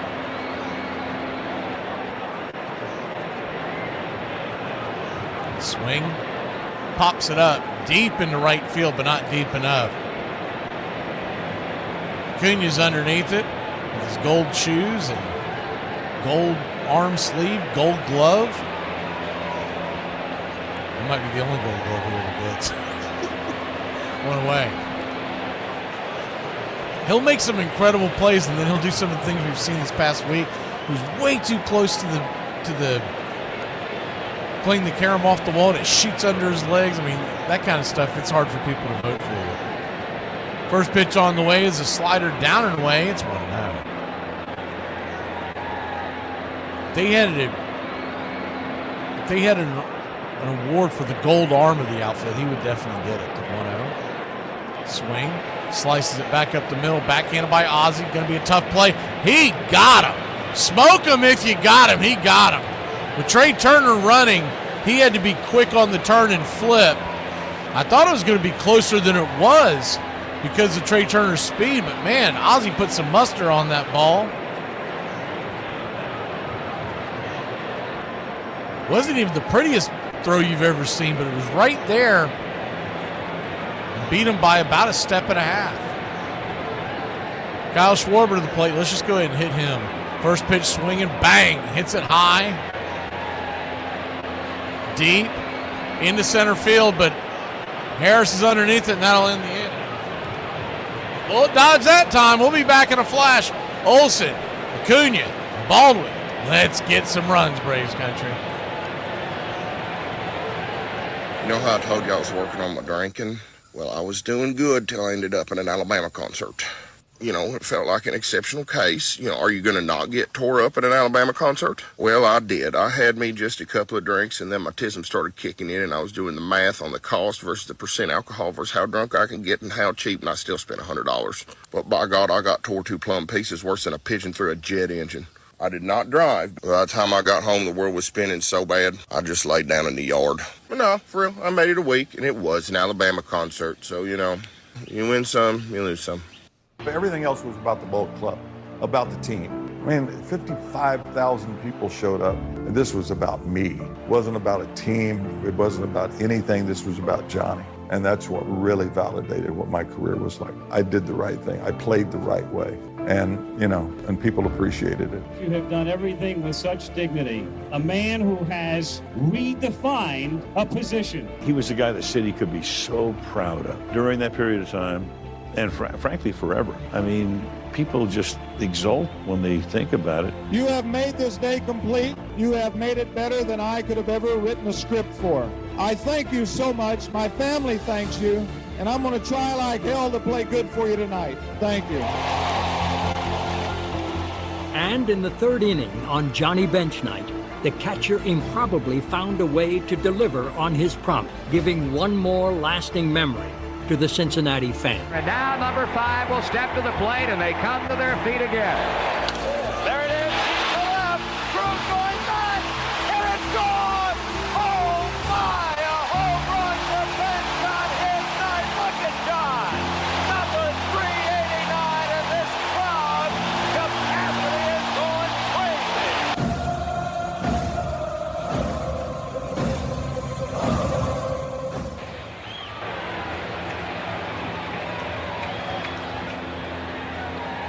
Welcome back.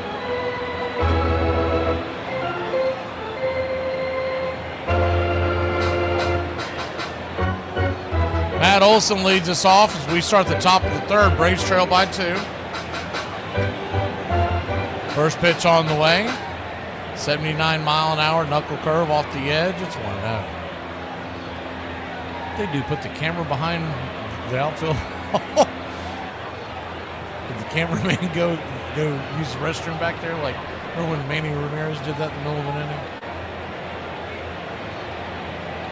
The 1-0 to Olson.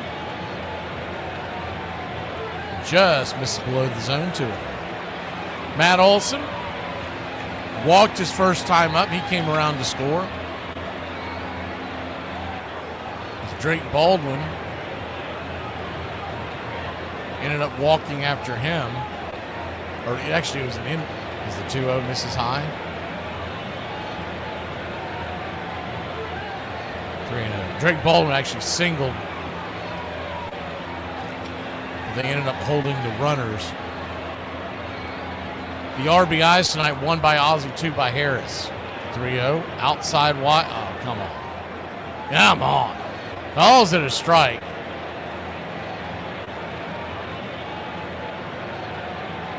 So a 3-1 count.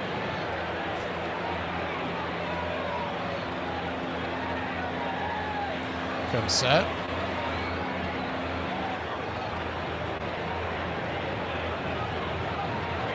Looks into Olson. JT kicks and fires, misses outside wide. Ball 4. So he'll head on down to first.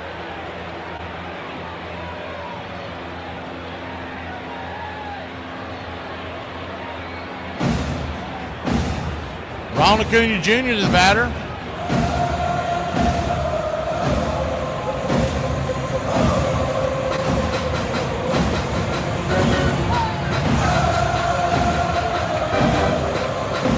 First pitch is a knuckle curve to Acuna. It's 0-1.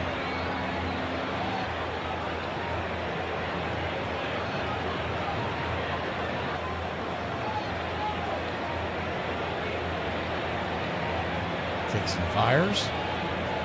Four-seam fastball misses high and out of the zone 1-1. I don't know why they were showing some Star Wars guy dressed up. It's not the only one I've ever known is May the 4th. They have 2 holidays in that thing. The 1-1 swing, bangs it high and deep, but not deep enough. Fairly lazy fly ball in there in the corner. Kepler's got it. 1 away.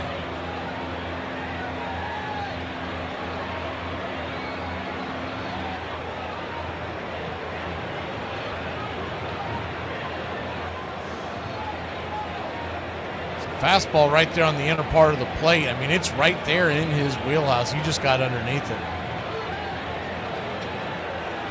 Drake Baldwin, who's 1 for 1, first pitch. Changeup misses outside wide. It's 1-0. 1 for 1 on the day with the run scored.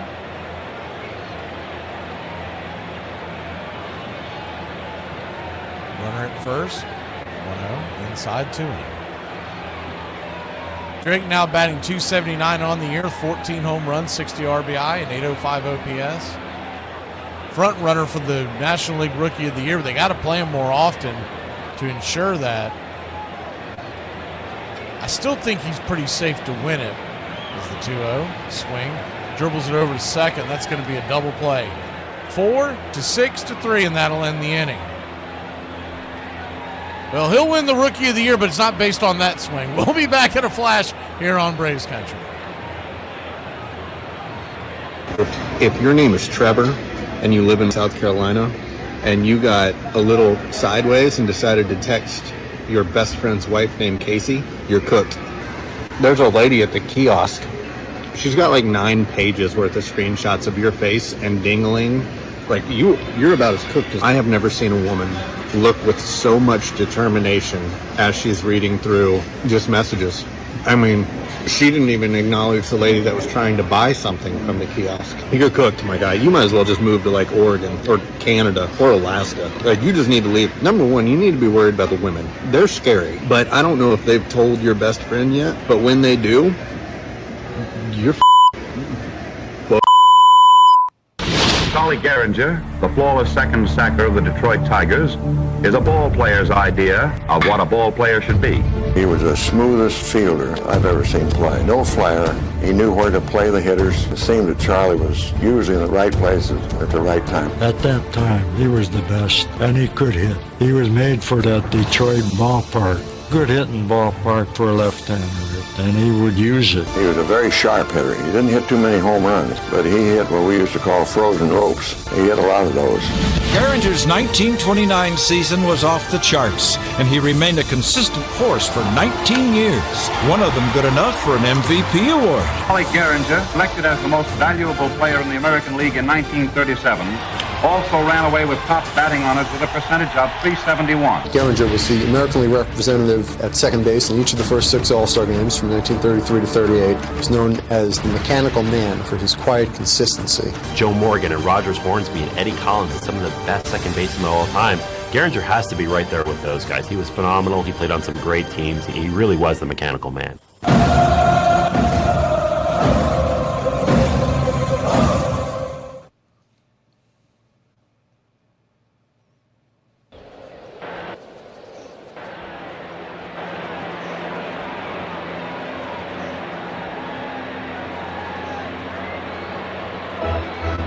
Yeah, there's some kind of Star Wars thing going on here at the field. I don't know. Maybe somebody knows. It's like the anniversary of the movie coming out or something. First pitch swinging by Bryce Harper. She gone. He just crammed that down Cal Quantrell's throat. It's 6-3. He's just getting dumped. The idea that they didn't skip him in the rotation is just absolutely laughable. 6-3 your score.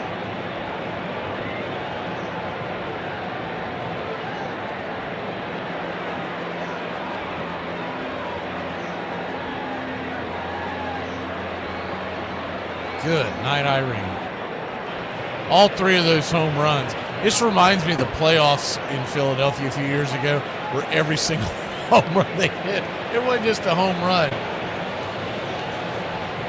They were all majestic. First pitch on the way to the sinker off the plate. It's 1-0. Good Lord. 1-0 pitch. Pops it up high in the sky.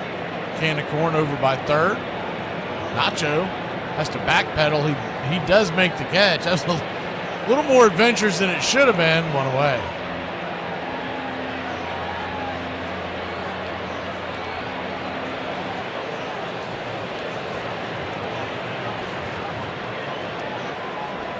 So already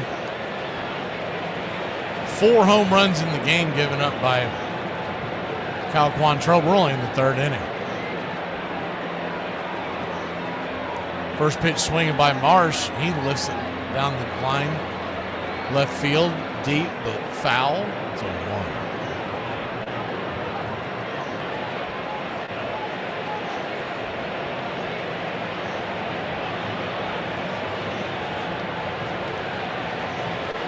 We go 1. Swing and a miss. 0-2. 0-2 count.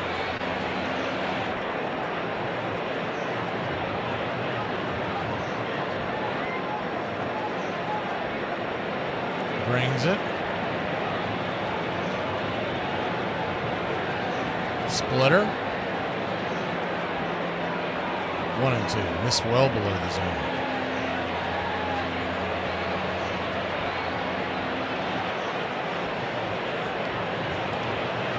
1-2. Sizzles it back foul. Do it again.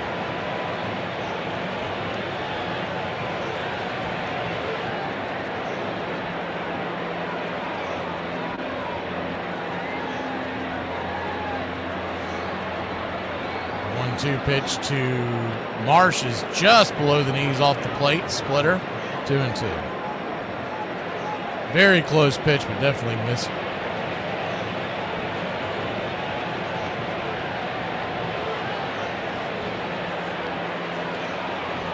2-2, another splitter, misses. 3-2.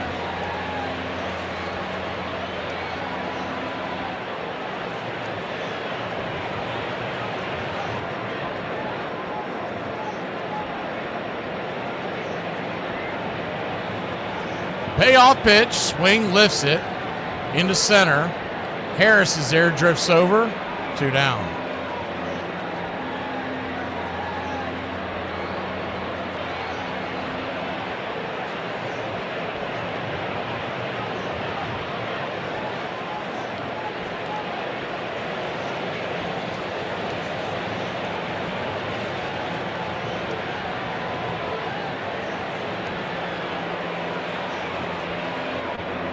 First pitch on the way to Alec Bowman, swung on and pops it up. By the way, I just calculated that 1,714 feet of home runs given up by Quantrill in the first 3 innings. Oof! We'll be back in a flash here on Braves Country. I'm going to let you guys do what you guys got to do. Don't worry about me. I'm just going to go home, make a little macaroni and cheese, seal the window, and turn on the gas. Bro, Blake, play for the love of the game, man. What's wrong with you, bro? Money should not be a thing. Yeah, man, I gotta get my money. I'm not playing unless I get mine. Armchair. Yeah, my mama got into it last night. But anyway, so she said, go stay with your auntie then since you like her so much. So anyway, but that's another story. I tell you about it. How old is your mama? 46. How old are you? 31. That ain't got nothing to do with nothing, shawty. Right. My auntie, what? And my grandma 56. Look, shawty. How old your great-grandmama? 62. Look, shawty, that ain't got nothing to do with nothing. Your great-great-grandma still living? Yeah, she's 79. Look, shawty, that ain't got nothing to do with nothing. Look, we don't know what the world is going to be like in 50 years. We could all have been wiped out from disease or the flu. So what's your suggestion? I don't know. I'm just scared. We were playing ball between the lines near Alexandria, Texas, when suddenly there came a scattering fire of which the 3 outfielders caught the brunt. The center field was hit and was captured. The left and right field managed to get back into our lines. The rebel attack was repelled without serious difficulty, but we had lost not only our center field, but the only baseball in Alexandria, Texas. Pull up a chair. Your home. Braves Country Radio. The classic call of Braves Country Baseball.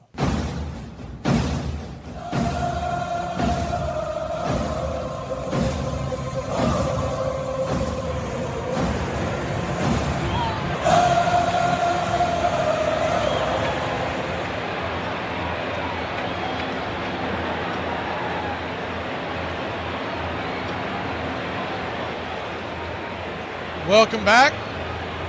Braves trail 6-3. Still a long way to go in this one.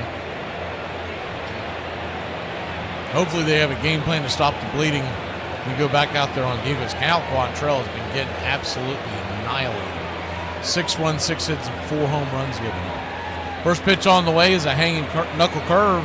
Outside wide, it's 1-0. Nola came in with a 6.52 ERA. So runs can be had on this kid. 1-0, chops it down the line, foul. The dopey sideline reporter for the Braves is standing over there with like a fake lightsaber in front of the fans as he's trying to like get a comedic laugh out. I'm waiting for one of these Philly fans to hit him with a batter in the back of the head. The 1-1 pops it up, can of corn. Woo! And Harper catches the ball falling backwards. JT Realmuto was looking up at first. He lost it. He said, I don't know where it is. And Harper came in and almost overran it. That ball, that's how high up the chute that can of corn was. Still hasn't taken that out of his swing.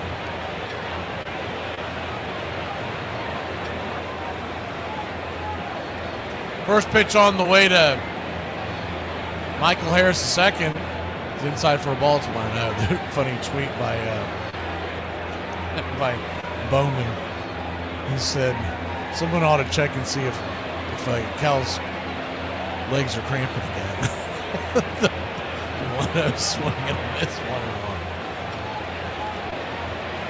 Or his calves are cramping. If you remember, that's what he came out for not too long ago. I think it was the last start, wasn't it? He was getting thumped. 1-1 to Harris. Misses high.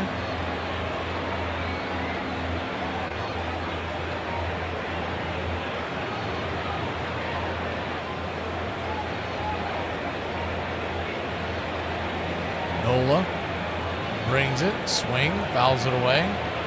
2-2. Gave up those 3 runs, but the Braves have done little to nothing since then. And you'd like to see them run the pitch count up, but we talked about this a couple innings ago. He's getting it under control. It's only at 65 now, the 2-2. This is high 3-2. You'd love another long inning here for him.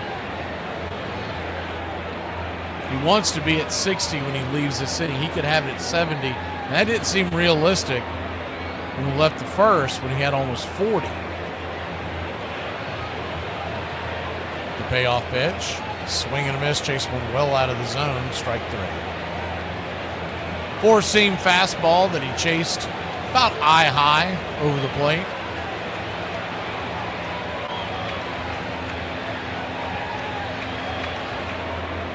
So quickly, 2 down.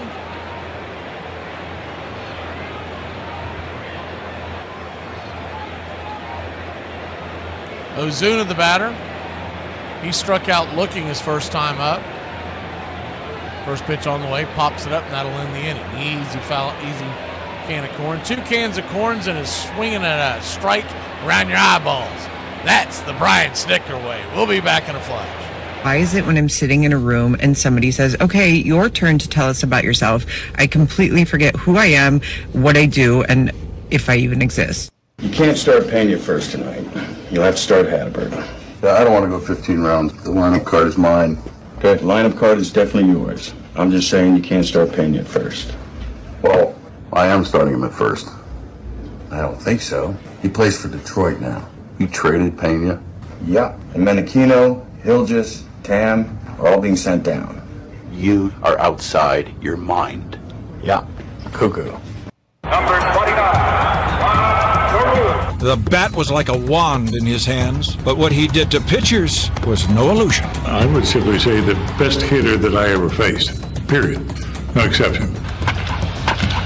The word magician instantly springs to mind, and slaps singles and doubles and triples all over the ball field, and to be so audacious on the base paths. He was a wonder to watch. He's one of those pure hitters. Deep left, and ball is out of here. Home run for Rod Carew. When Carew made his big league debut with Minnesota in the late 60s, he gave immediate notice of his talent and work ethic. That devotion and prowess sent Carew to his first of 18 straight All-Star games and earned him the 1967 AL Rookie of the Year award. Rod could do so many different things with the bat, and he was such a smooth player. Although he played only half his 19-year career at second, Carew's speed and artistry with the bat enabled him to collect more batting titles than any other second sacker but one. Rod Carew won 7 American League batting championships, hit the ball all over the ballpark, and was just a great, great hitter. There's a drive to left field, base hit. There's number 3,000 for Carew.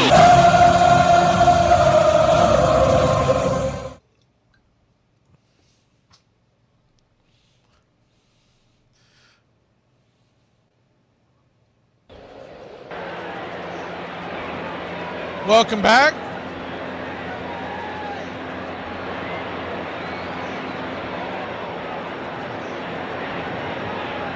Braves trail this by 3.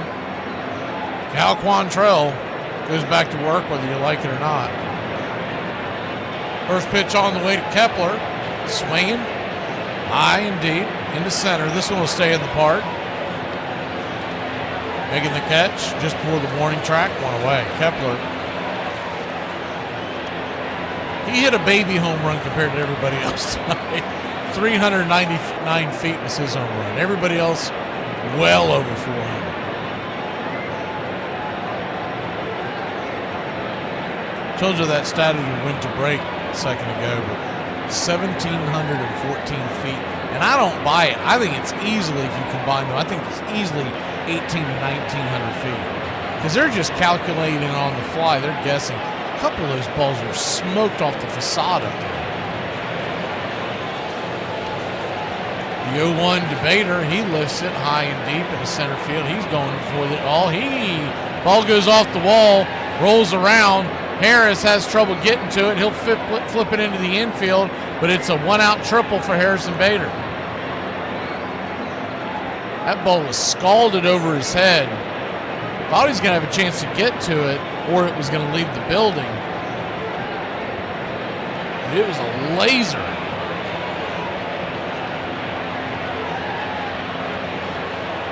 Pitch was, right down Main Street. Harris was running back. He might have played it a little bit, but he was never going to get to it in time. If he plays it off the wall, he's probably going to keep the runner at second. But it did take a funny hop, too, so who knows. Krantz is going out there asking Cal Quantrill if that cramp's coming back, or making sure that he's got good accommodations to get him to the airport after this game. Austin Collins warming up in the bullpen.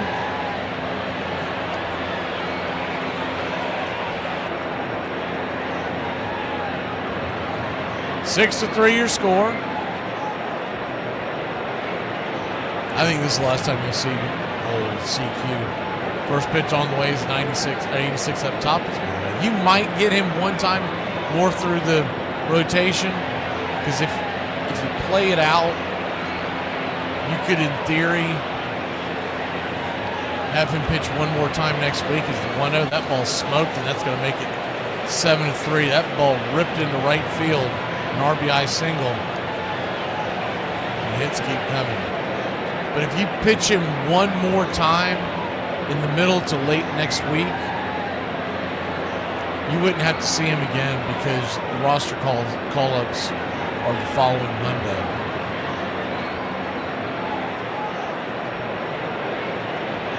What is today? Thursday, and we have an off day, so you could work it in where you have to use him one more time and then get him out. Sinker on the way is down and away. It's 1-0. The way it's lined up right now, he would be expected to pitch. It's Wednesday in Wrigley. But I'd rather just, heck, I'd rather see a bullpen than this nonsense.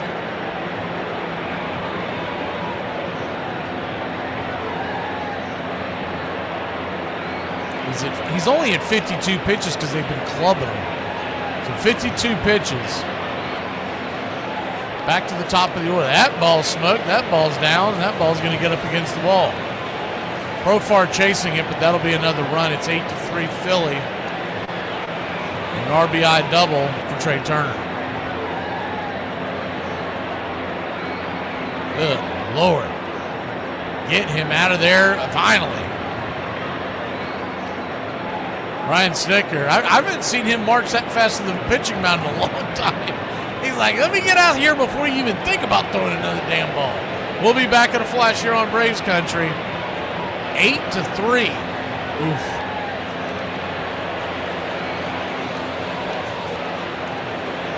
Hello, I'm Charles Daniels. For years, we've been taking you to villages like this and showing you the heartbreak of families whose only mistake was being born poor. They need your help, and for only $2.99 a month, you can provide the Country Club for Braves Country Radio. Ask for more. Sorry? Ask for more money. Why are you starting so low? Don't get greedy. Ask for $2.99. As you can see, these villagers are desperate for your help, so don't hesitate. Dial the number and send over $2.99 a month. That's all we need. Start higher. I know, right? $2.99 A month may not sound like a lot, but it can mean so much to Braves Country Radio. It's not even a round number. I'm just saying, why not start at $2.99 a month. That's all these people need to survive. And they'd be so lucky and appreciative to get it. So for the price of a cup of coffee. What you talking about? All they need to send is the bare minimum to keep us alive. How you gonna save our lives with only 39 cents? Because I'm trying to do the math in my head, but I just can't see it. $2.99 a month. This is plenty. He keeps saying $2.99 a month. Why you keep saying For the price of a cup of coffee. why it can't be the price of an Arizona iced tea? Because it's not the price of an Arizona. It's got to be coffee. It don't, though. Plus, coffee is way more expensive than $2.99 You know, for a starving village, you people have a lot of energy. Hey, how much was that coffee? It doesn't matter. I bet you don't even know what country you in. I do know what country I'm in. What country you at? What country you at? Braves Country Radio. All right, Hey, if you want to see this cheap-ass white man again, you better send us $2.99 a month cash right now. Don't hesitate.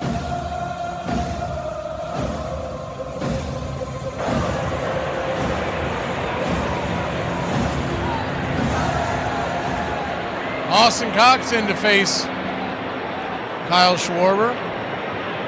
First pitch on the way, down and away. 1-0, lefty-lefty matchup.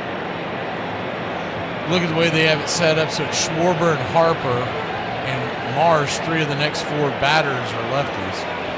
1-0 outside wide. 2-0. If you want to play it even further out, you got to figure they want probably 2 innings out of Cox, hopefully.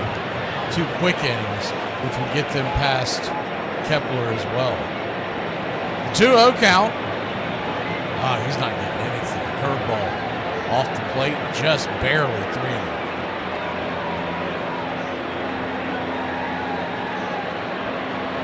Braves trail 8-3, but runs have been coming quick and often in this game, so it's not over yet. 3-0, right there at the knees, 3-1.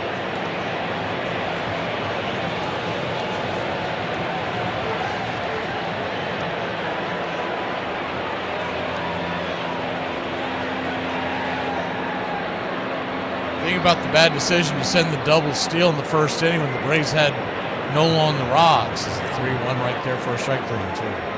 That killed the momentum. It ended the inning, and you just wonder what may have happened had we not gotten greedy there.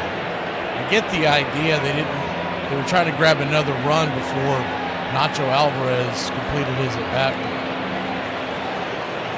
Nola, who he had never seen before. He was on the ropes when that happened. 3-2. Bangs it down the first baseline. Foul. Kyle Schwarber hit his 46th home run. Last time up.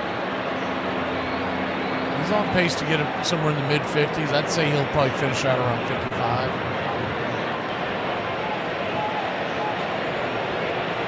3-2. Swing! Well, if he keeps pitching and hitting against the Braves, he might get 60 tonight. That ball's gone. Bang! Down the right field line, just left of the foul pole. 2 home runs for Schwarbs, and it is 10-3. Good night, Irene.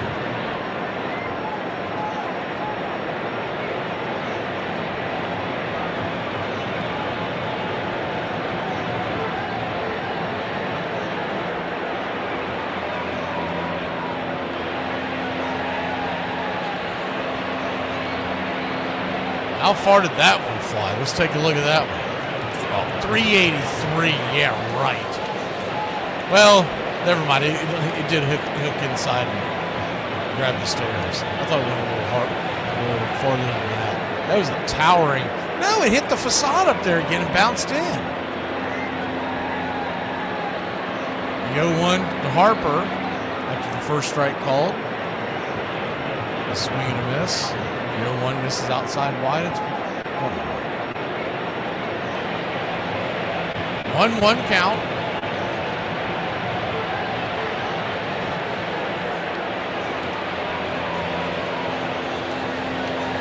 Pitch on the way. Slider off the plate too.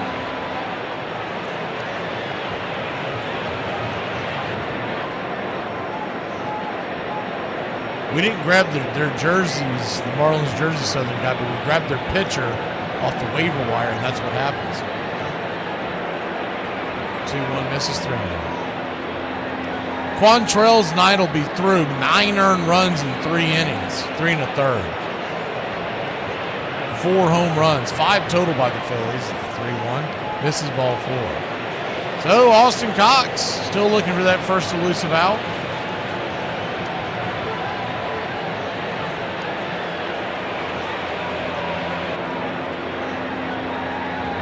Missouri is playing Central Arkansas tonight in college football. They said there was going to be a quarterback competition. One quarterback was going to play in the first half, the other one in the second. I hope that guy in the second half's better in the first because they've got a tough test next week. They've only scored 6 points against Central Arkansas in Missouri. First pitch on the way is a strike right there on the inner cut. It's over.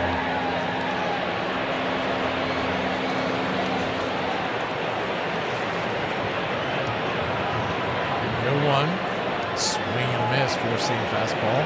Blew it right by him. 0-2 count.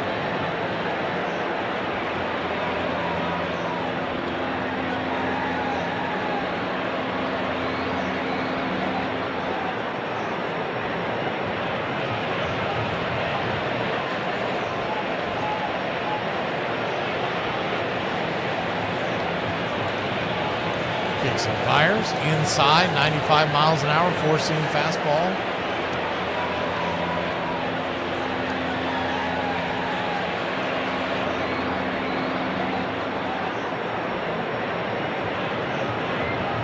Lefty-righty matchup, the 1-2 to Real Muto in the dirt, spikes it just past home plate, curveball, 2-2.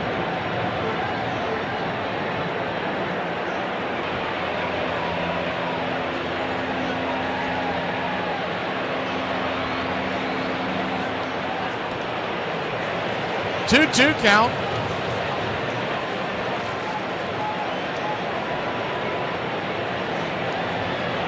Way outside. 3-2.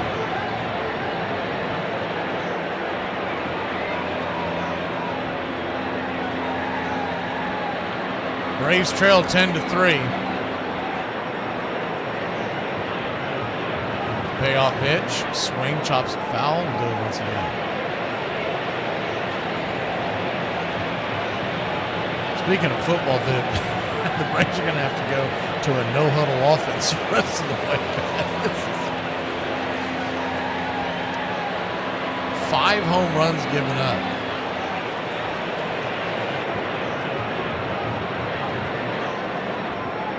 Two, bangs it down the line. That'll take the total up to, what does that make it? 2,097 feet worth of home runs. If my on-the-fly math is right. Yeah, that's right. Payoff pitch. Swing, fouls it straight back. We'll do it again. Austin Cox has thrown 20 pitches. He hasn't gotten an out yet. He's given up a home run, 1 run. Of course, he coughed up the run that was left on base by Quantrell. He's walked Harper, and now that was a long count, and now he's about to fire that's down and in, ball 4. Well, he'll walk Real Muto. That was a 9-pitch at bat. And runners on first and second, 1 out.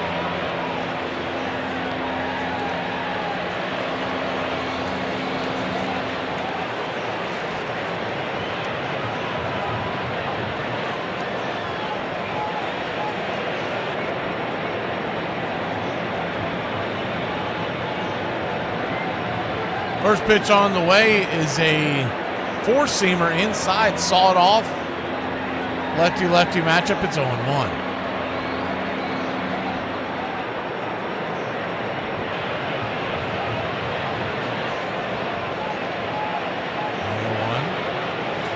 Outside wide, 1.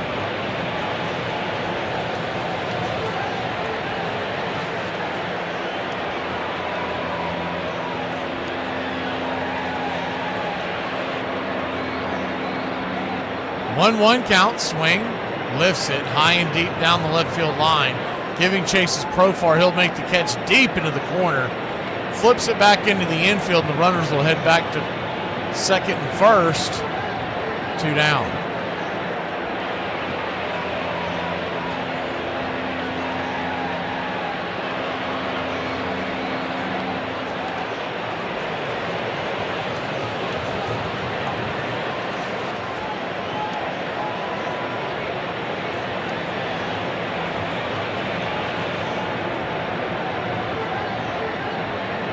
First pitch on the way to Bohm is into the dirt. Curveball, it's 1-0.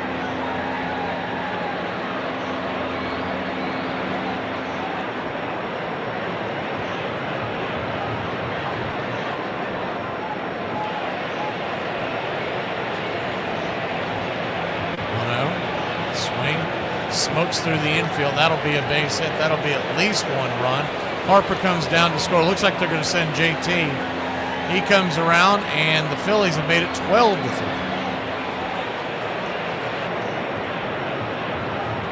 They've clocked the ball so hard, they're knocking the 3D off the screen. I'm not sure what in the world that was about. What the? I looked over, and I saw nothing but a black screen, and then it was rolling up.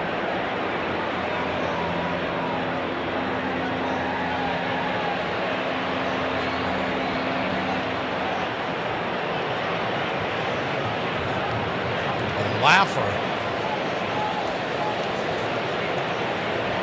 To the point where the Phillies base runners look tired of running. Like they're just going to slow jog now. They're like, man, when do y'all catch one of these balls? So a 2 RBI double from Bohm. Kepler hit a home run his last time up. First pitch on the way, swing. Bangs it down the line, foul. It's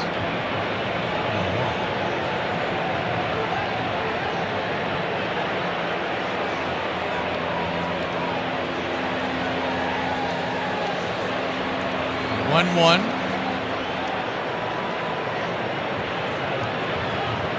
Takes it, fires inside 93. 2-1.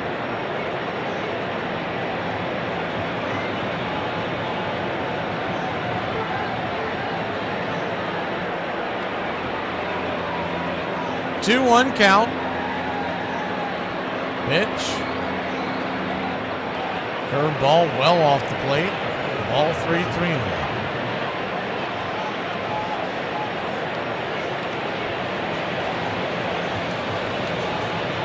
Feel like the old Casey Stengel quote. Can anybody out here play this game? The 3-1 count.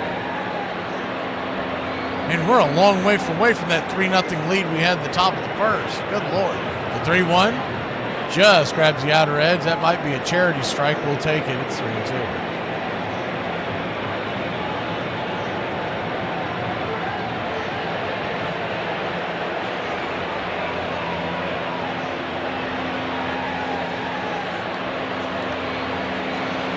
Four-seam fastballs, foul back out of play.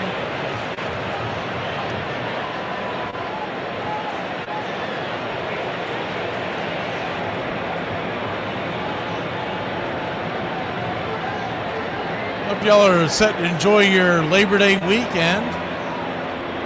The payoff pitch, swing, chops it over to second, 4-3. And that'll end the inning, mercifully. Not before the Phillies take a 12-3 lead. They put 6 on the board. We'll be back in a flash here in Braves country. I hate when you ask somebody how old their child is and they give you that bougie answer in months. Just tell me how old a mother child is for real, boy. Baby might be 2 years old. You ask them how old the baby is, might say 28 months like that. Just tell me the baby too. What the wrong with you? Man, look here. I feel like doing no math when you can, man, look here. I've had it with this dump. We got no food. We got no jobs. Our pets' heads are falling off. I was just checking to see if I went viral. No? Okay. Let's check one more time. Oh, you think that you're awkward? Well, this weekend I dislocated my shoulder because I fell off of a chicken. Yes, you heard that right. A chicken. In my neighborhood, there's a chicken statue at a place like down the street. This year, my roommates and I would like to send out a Christmas card of us on the chicken. I did have to go into the ER, and when they said, "Ma'am, what happened?" I said, "I dislocated my shoulder." They said, "How did you do this?" I said, "I fell off of a chicken." Boy, to be able to say in your lifetime that you were a Reds fan and got to follow a Johnny Bench on a day-by-day basis, hey, you are a most fortunate baseball fan. I gave them the moments they needed to be happy. Hell, I had a great career. Two-time world champion, two-time MVP, 14-time All-Star, 10-time Gold Glove winner. Johnny Bench had come a long way from Bangor, Oklahoma. He's the best ever. Oklahoma takes a lot of pride in the fact that Johnny Bench is an Okie. We have a class reunion every 5 years, and I think he's come to every one of them. If we go places and someone says, "Where are you from?" and we say Bangor, "Oh, from Johnny Bench town?" It's like, yeah, I graduated with him. I'm not the only guy in the world who's going to say he's the greatest catcher ever. He's the best catcher I've ever seen. There's no question about that.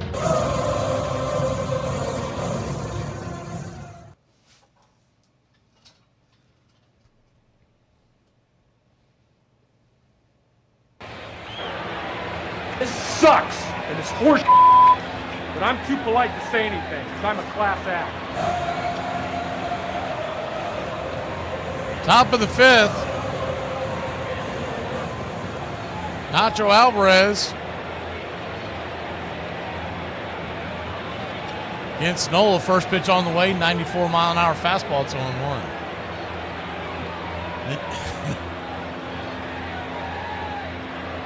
Too bad Luke Williams is on the IL. We could have him pitch the last 5 innings. Braves 12-3. But it's hopefully the last time we ever see Cal Quantrill. But something tells me we got to see him one more time. The 0-1 spins him inside to get him. Not 1-1. You make a couple of moves. I mean, honestly, what I would just do, you don't want to keep him around, man, just do a bullpen game next week. Don't do this. The 1-1. Right on the outer edge. 1-2. You've got enough arms where you can get through one bullpen game next week, especially if you line it up for next Wednesday, because that is the day before their off day. And I know Snicker doesn't like the bullpen games, but sometimes you got to work.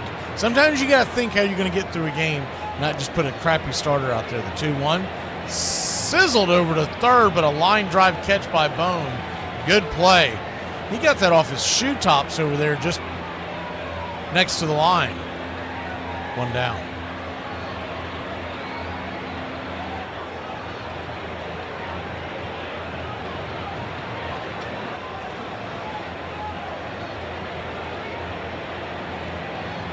Y'all are talking about all-time Braves and Rafael Belli. It's coming up. First pitch on the way is a fourth-seam fastball, and y'all are really struggling for it. When I hear someone say, who's your all-time favorite Brave? Well, I don't think of Rafael Belli. I like Rafi, but the 0-1 pops it up.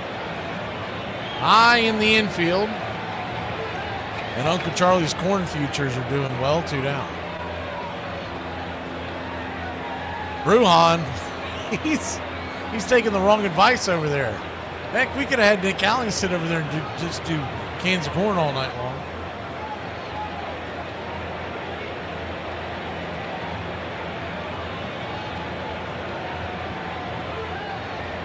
I don't know if any of these guys that they've brought in recently, who was asking that, Iron Lung? I don't know if any of these guys that they brought in recently has pitched. Because some guys won't do it because they don't want to mess up their arm. They don't want to affect their contract. And typically a team won't let a star do it because they're deadly afraid that they're going to rip an elbow or something because they're trying to bring the heat. The 0-1, swing. Hard hit ball over to first, but Harper's there. He'll step on the bag, and that'll end the inning. Braves go down in order. We'll be back in a flash. Bader leads us off. Feels like that's about his 9th time to the plate when we come back. The 2014 St. Louis Rams locker room was nuts. Okay, the 2 leading running backs, Trey Mason and Zach Stacy, both ended up in jail. Greg Robinson, the tackle, he got arrested with 160 pounds of weed. Stedman Bailey, receiver, he got shot in the head. Kenny Britt, he also led police on a car chase. Janoris Jenkins, you might remember he got kicked off of Florida. In the pros, they found a dead body in his house. Now, a wild locker room like this must have like a strong quarterback leader, right? Let's see. Austin Davis and Sean Hill. Dude, I watch football like a lot. I don't remember either of those guys. Last but not least, who led this fine group of men? Head coach Jeff Fisher and defensive coordinator / mob boss / scumbag Greg Williams. Napoleon Lajoie began his career with the National League Phillies, and soon everyone took notice. In 1897, Lajoie led the league in slugging and total bases, and the following year led the league in doubles and RBIs. He was already an established star, and something that the American League very much needed when they formed and had their first season in 1901. That year, Knapp moved cross town to Connie Mack's American League Athletics, where he had a year that all but defied belief. Lajoie has one of those seasons that when you look at it on the historical record for the first time, you almost blink and turn your head and come back and make sure you saw the numbers correct. He hit .426 that year. He won the Triple Crown and was far and away the best player in the American League. Lajoie was a huge man for a second baseman. He was 6'1", 200 pounds. We tend to think of Lajoie, because of his size, as something of a Fantasia elephant at second base, a lumbering sort, but all of the contemporary reports, and even his Hall of Fame plaque, refer to him as the graceful Larry Lajoie. Lajoie moved on to Cleveland early in the 1902 season and became so identified with him that the club came to be known as the Naps.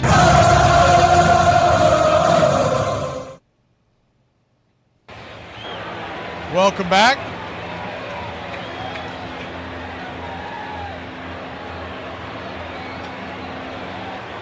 We went to the All-Star festivities. We saw Terry Pendleton. He was wearing cardinal red. I was like, man, you just dropped a big, big notch on how I thought of you as a player. As the first pitch on the way is inside for a strike. It's on 1. And I get it, but and he's an MVP for us. You thought he would have worn like a Cardinal shirt and a Braves hat or something like that, right? I mean, all time, I think I've told this on air, but I know I told several people I know, is the 0-2. It's chopped up the middle and grounded through for a base hit, and hits keep coming for the Phillies. That's their 12th hit here as we begin the 5th inning. 12 hits, 12 runs, no errors for the Phillies, 3-3-0 for the Braves. So lines up symmetrically, but that doesn't do you a whole lot of good in the win-loss column.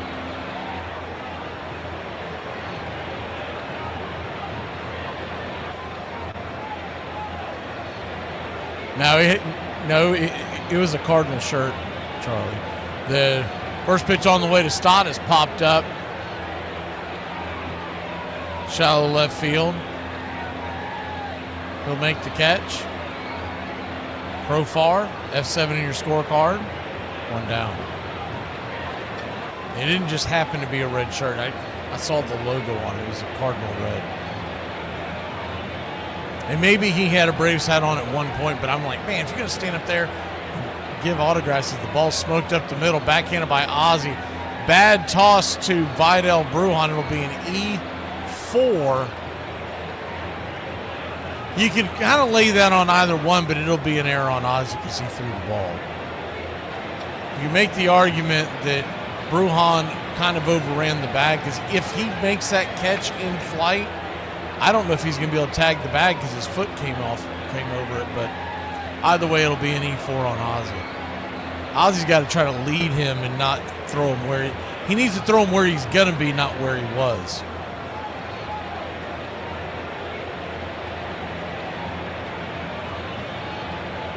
First pitch on the way is a slider down and away.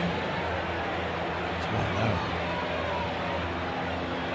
1-0. But he did. I mean, to be fair, he spent the majority of his career with the Cardinals, so I get it. But I was like, man, you helped turn the Braves around. You won an MVP. What are you doing to us? 1-0 right there for a strike. 1-1 count.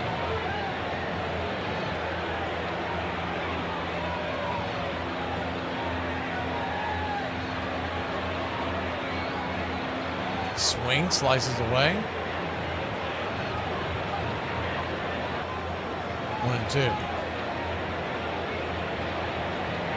And if you remember, I know you mentioned him helped to win the World Series. He didn't help us win the World Series. He wasn't there. Chipper Jones was your third baseman by the time we won the World Series. Helped us get to the World Series, helped us win a 1 pennant, or 2 pennants. 1-2 inside.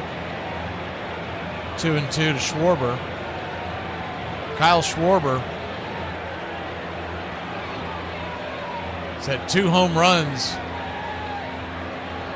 over 800 feet. The 2-2 swing, lifts it high and deep into left field. Good Lord, number 3. It's just going to be easier to hit him the next time up. 3-run shot. And that doesn't get AA's attention and tell him we need to sign this guy in the offseason. Back the truck up. They're going to let him get to free agency. Outbid whoever needs to be outbid. His 3rd home run of the night. 15 runs on the board for the Phillies. And the debacle continues.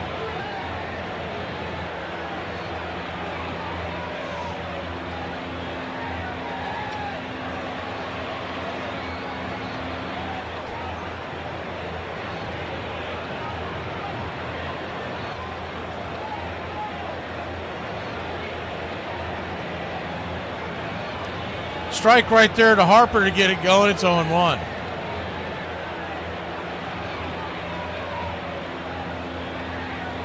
1.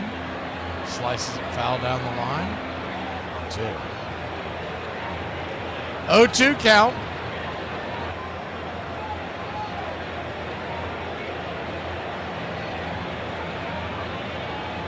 Lefty-lefty matchup. Brings it down and away. Curveball in the dirt, 1-2.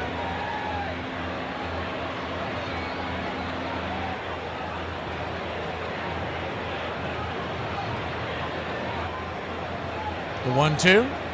Swing! Fouls it back.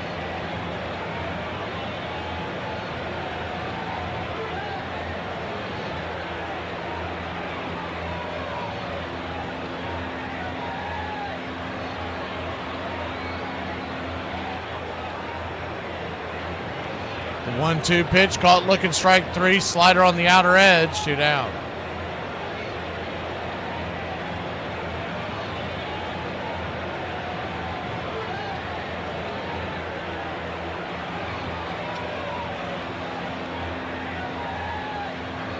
And the first thing I had to look at is going in these fantasy baseball playoffs again. Am I playing against any of these Phillies, man? I don't want to look. Real Muto pops the first pitch up over by the first base dugout, but it'll get out of play. Saw him going up against, in one league I go up against, well, oh no, he's got him sitting on the bench. Woo! He has Bryce Harper sitting on the bench, so we good. The 0-1, swing and a miss. It's 0-2.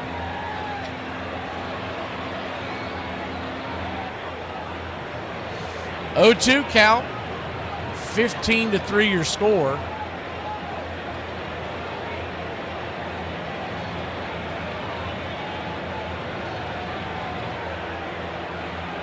Pitch on the way, swing and a miss, strike 3. Austin Cox, Kyle Quantrill, they're dealing tonight. They've given up 15 runs and half dozen home runs. We'll be back in a flash here on Braves Country. I need help. I need to know if this baseball team name makes you uncomfortable. I coach youth baseball, 10 and under. So, the team is coming of age, but still, trying to be cool and hip with trendy words. And sometimes they just don't know any better. I decided that we were going to do some really cool, flashy uniforms, some cool colors. So we're talking black, teal, hot pink, purple. Like, the boys are pumped for these uniforms. So I'd sent them some mock-up logos, and I'm like, hey, y'all, we got to come up with a team name. The boys must have talked, and they came up with the name Drippy Donuts. I just thought they were talking icing drippy. Well, then one of the coaches was like, that sounds like something we need to take a shot for. The second baseman, Joe Morgan. He could hit the long ball. There she goes. Deep to right field. Put me out of here. He could hit for an average. Morgan line drive, base hit right field. Could steal bases. Joe is best known for his exploits with the Big Red Machine, but he broke in with Houston in '63. I had played for the Astros my first 7 years in the major leagues. There wasn't a lot of history with the Astros. They hadn't won any championships. They didn't have anybody in the Hall of Fame. So when you go to Cincinnati, all of a sudden now you're on a team with, Johnny Bench, Pete Rose, Tony Perez, and all these great players. And it's just a whole different atmosphere. Morgan hits it high in the air and deep to right field. He was the guy that scared me the most in their lineup. He was lights out. That man has the upper body strength of a fullback. I'd rather face any other guy on their team except for Joe Morgan. Morgan was the spark that ignited the Big Red Machine's offense, earning back-to-back MVP awards while leading the team to World Series titles in both '75 and '76. There was no better offensive player in the National League, and I suspect in all of baseball, there in that run that Joe Morgan had. I'm just here to say that I may not be to y'all, but the crackhead down here at my local corner store told me that I was built like one of them Baywatch girls. So,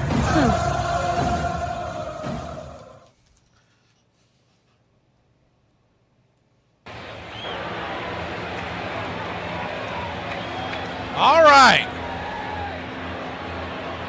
Here comes Matt Olson. Let's get some runs, at least have some fun with this. First pitch on the way is a changeup off the plate. It's 1-0. I mean, either do that or just drop 20 consecutive bunts and let's go to the hotel. 1-0. Up top misses. 2-0. Olson's walked 2 times tonight.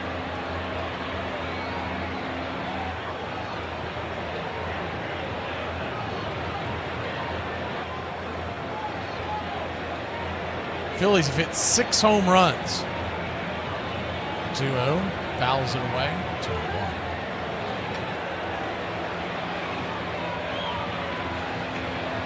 2-1 count. He's normally hit well in this park too, but they haven't pitched him tonight, so fair enough. The 2-1. Swing! That ball's lifted high and deep. Get up! Get up! Zip, boom, bam, it's gone! Ram-a-lam-a ding-dong. A solo shot. This is not watered down. This is his 21st of the year, 378 happy feet, and the Braves are back in it, baby. It's 15-4. Smooth as it gets. Ice House, always smooth, never watered down. We must win today. Losing is not an option.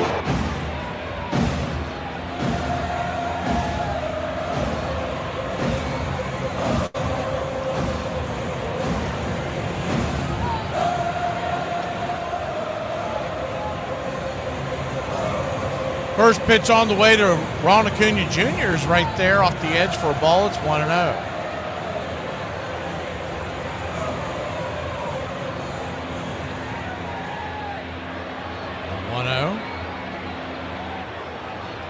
Outside wide, 2-0. 2-0 count.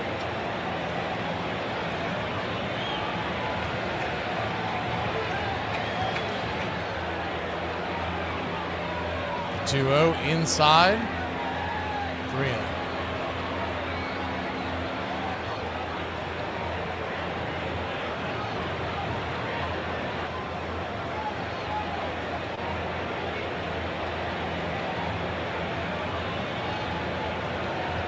Pitch is a four-seamer right down the track, 3-1.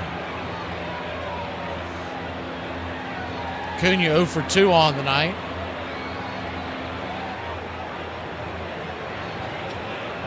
Kind of would like to see him hit a home run and then do his explosion thing so all the haters can lose their mind. The 3-1 swing, fouls back, 3-2.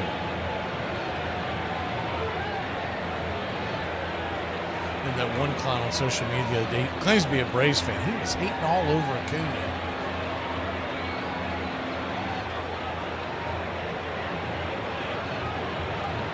For having a home run celebration because they were down by 4 at the time. Payoff pitch, swing, fouls it back.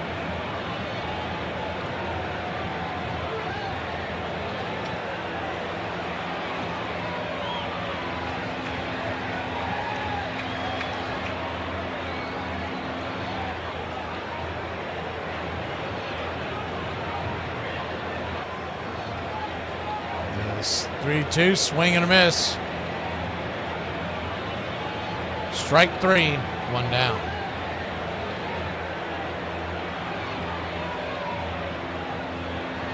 Aaron Nola, 4th strikeout of the night.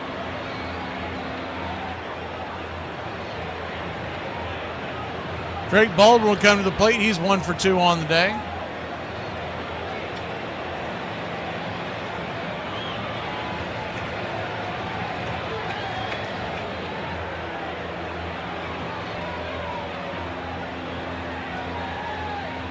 First pitch on the way is a changeup well off the plate. It's 1-0. Righty-lefty matchup. Looks like I need to reset this because they are way behind. 1-0. Swing, chops it over to first. Easy 3-1 put out. 2 away here in the 6th inning. South Florida, who is a touchdown underdog, they are all over Boise State, by the way. They're in the 4th quarter. South Florida 31-7.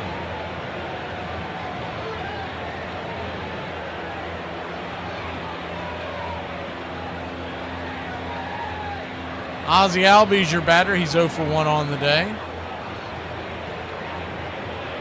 First pitch on the way is fouled back out of play. It's 0-1.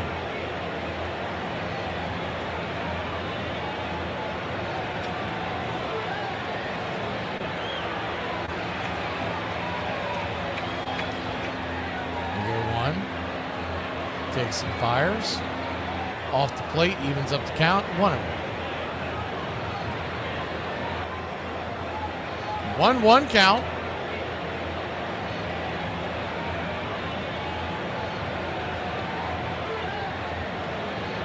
Nola comes set. Flips it up there and out of the zone. 2-1. That one looked to be a little down and off the plate. I don't know why these producers do this, where they go to the back behind the catcher and the umpire during a pitch. The 2-1 swing and a miss, 2-2. I think they're going to get some kind of Nighttime Emmy Award for sports production by doing that. It's like, dude, you can't see the play.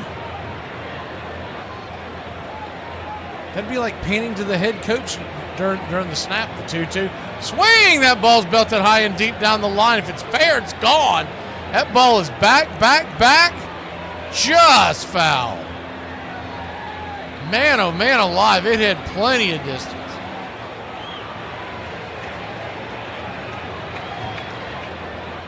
It missed the foul pole. Crossed over maybe 3 feet away. That was close. Still wasn't 100% sure until I saw them call it off, because sometimes you get those angles and you think it's gone foul, but it's actually hooked around the 2-2. Line drive over to short, and that'll end the inning. But not before the Braves put one on the board.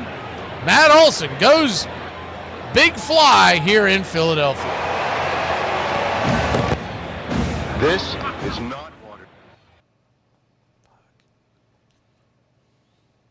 Who the is Raul? What are you talking about? Right there. Who's that? Oh, autocorrect must have. Autocorrect my ass. Who's Raul? Think about it, Paul. Think about it, It's Raul. R-A-U-L. R-A-U-L. It autocorrected. Who the Raul? Oh my God, that was supposed to be a P. I did not. Powell? How do you spell your name?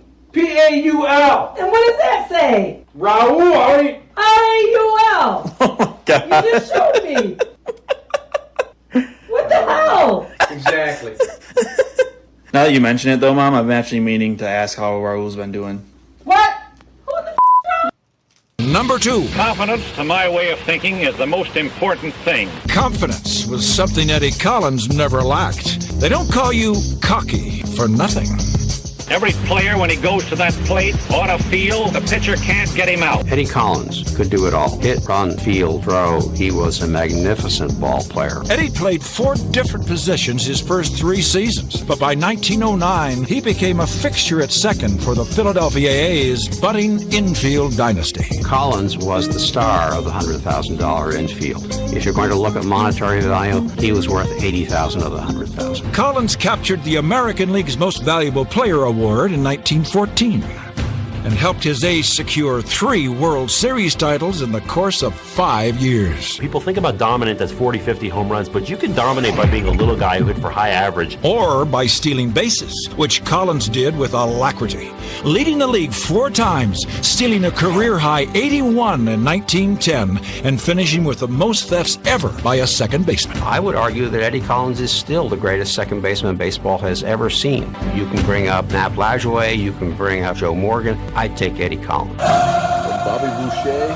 to Rick Vaughn, who's your favorite fictional sports athlete from a movie?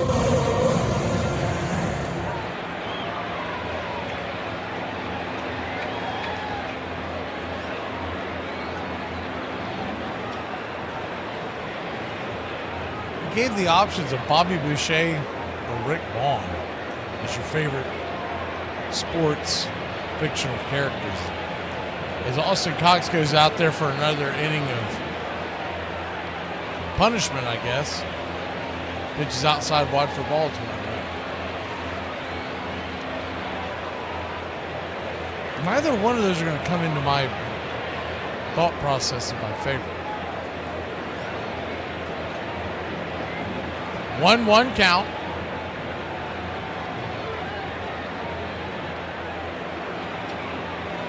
I mean, my word, give me Moonlight Graham before you give me any of those.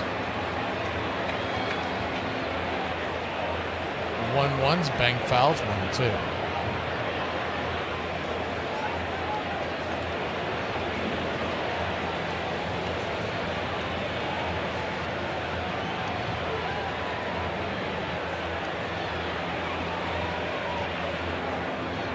One-two, swing, lifts it.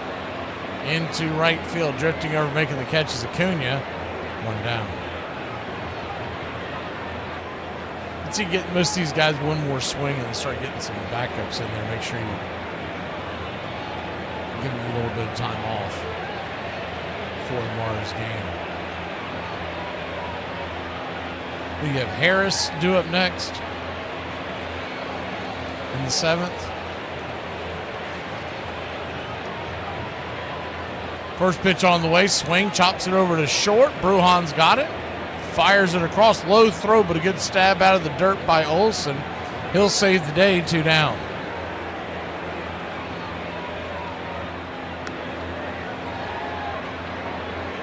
So you would have Harris, Ozuna, and Alvarez, and then back to the top of the order in the 7th inning. You could have everybody out by the guys that you want to get out. You could have them out by the 8th inning if you wanted to.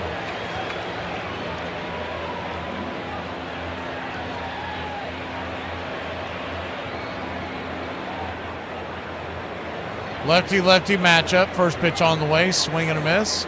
4-seam fastball. He was out in front of that like it was a change up its own moment. That's how you know you don't bring high heat. The 0-1.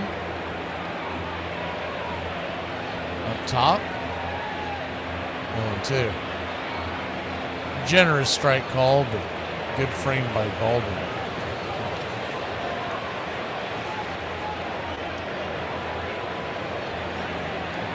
No 2 count.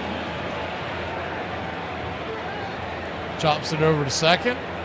4-3, that'll end it. And we head to the 7th. As the Braves trail by only 11, We'll be back in a flash here on Braves Country. I thought you said they didn't have alcohol. Look, they got screwdrivers. Oh, no, just orange juice. Orange juice, like the mixer? Yeah, people drink it. Yeah. It's crazy. When was the last time you drank straight mixer? Oh, I had a Diet Cola mixer a while ago. Oh, did you? Was it any good? Hey, Braves Country, I'm Mac McGee. Join us for Pitch by Pitch, Play by Play, the classic call of Braves Country baseball. We're bringing you Atlanta Braves baseball all year long. Jump into our pregame show, Braves Country Today, just before first pitch. Stick around for the postgame show, Braves Country Tonight, where we will open up the phone lines and react to your calls or your comments all year long. That's Braves Country Radio, pitch by pitch, play by play, your home for the classic call of Braves Country baseball. By the end of the Civil War, baseball was the national pastime. North and south, west as well as east. Soldiers took the game home with them, and it grew. It's our game. That's the chief fact in connection with it. America's game has the snap, go, fling of the American atmosphere. It belongs as much to our institutions, fits into them as significantly as our Constitution's laws, is just as important in the sum total of our historic life. Walt Whitman. Braves Country Radio, your home for the classic call of Braves Country baseball.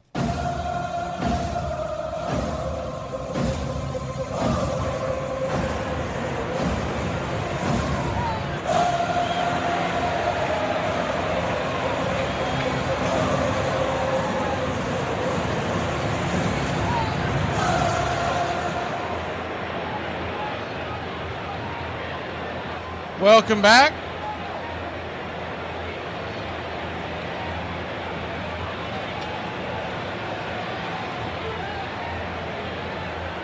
I hope during the offseason somebody hires this doofus that's always on the sideline reporting for the Braves.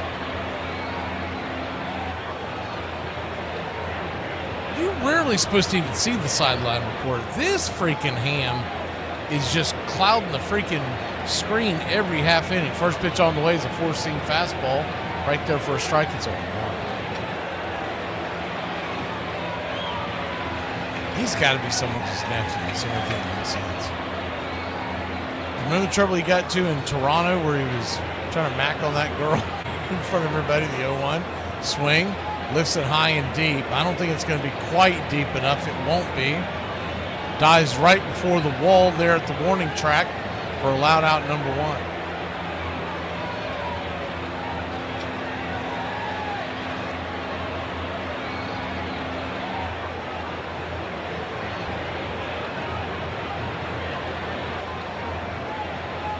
He's lucky that was 2025 and not 2022 or 2021. He'd have been Me Too'd in a heartbeat. First pitch on the way to Ozuna is right there off the edge.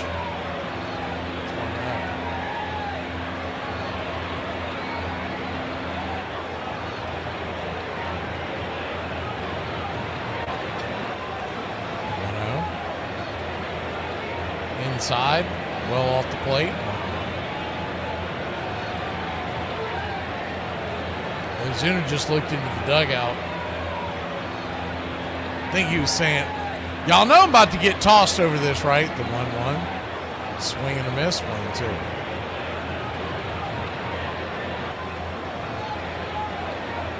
The 1-2 count. Robert is the new pitcher for the Phillies, by the way. I think I failed to mention him. Daniel Robert. The 1-2. 96 down and in. That was a strike. He didn't call that one. 2-2. I think it was because of the lazy frame by JT. He's mailed it in. It's 15-4. The 2-2. Swing, lifts it into center field. That'll get down for a base hit. So we'll get a little Big Zoo, Big Bear sighting here. I'd say go ahead and let him sit down. Well, they probably won't. They'll probably wait to use the backups for guys.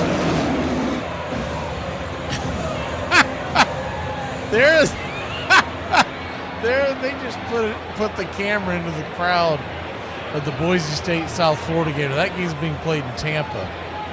And the picture, I mean, that's going to be a meme. Is the first pitch on the way is a four-seam fastball below the knees. It's 1-0. The couple that they panned it on is the 1-0. Cutter out there for a strike. It's 1-1. We'll just be polite and say a very, very, very, very healthy couple. They've not missed many meals.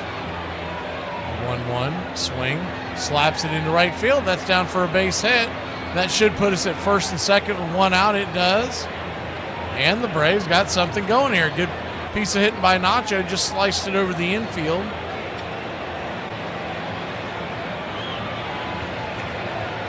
Whoa. Check it out. What? Look.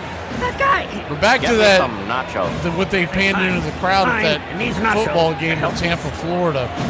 So they're in Tampa, Florida. That is a South Florida game, but it's, for whatever reason, two University of Florida fans with Gator t-shirts on are in the crowd. They have not missed many meals. And I'm assuming they're married couples, so I'll say it this way. The wife is crapped out. She is, you can tell she's snoring away. Their head cocked straight back. I mean, you could throw popcorn in her mouth. And her husband just sitting there. His arm is pinned. And he's just sitting there trying to watch the game. You know, he wants to move that arm. The 1-0 pops it up over to the third base side, giving chase towards the dugout of your Atlanta Braves is Alec Bohm, but it'll bounce into the crowd. 1-1.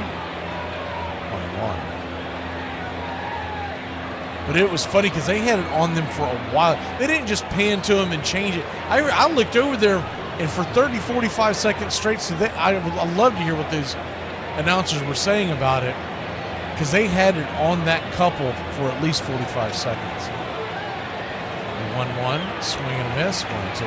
That may not sound like a long time, but in television, that's a long time to be fixated on a couple, especially when one of them is passed out. She's going to be furious when she gets home and people are blowing her up. The 1-2. Fouls it down the line. 2-2. 2-2 count.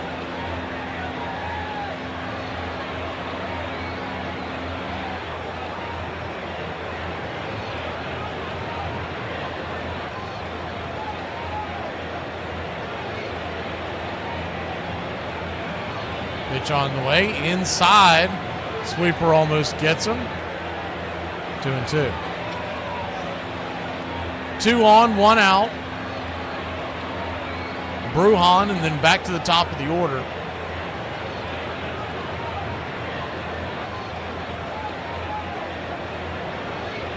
The 2-2. Chops it over to second. It's going to be a 4-6-3. Attempt at a double play, but Brujan will beat it out, and the Braves will have runners at the corners with 2 down.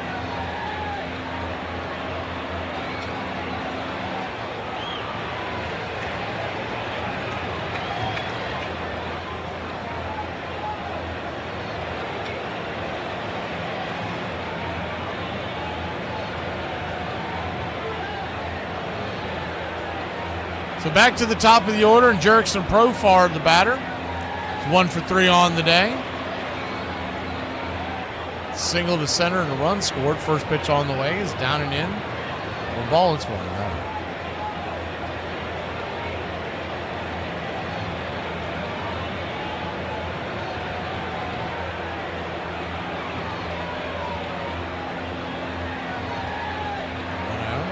Inside to him.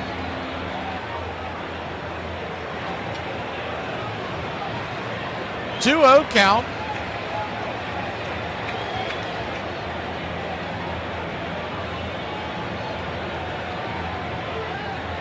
Outside, up and out of the zone. Called for a strike, 2-1. I'm assuming that's a rhetorical question, Denise. Why did we let Quantrill, why would we let him pitch ever? Why did we pick him up? I told y'all when we picked him up off the scrap heap, it was a terrible decision. 2-1 right there for a strike, 2-2.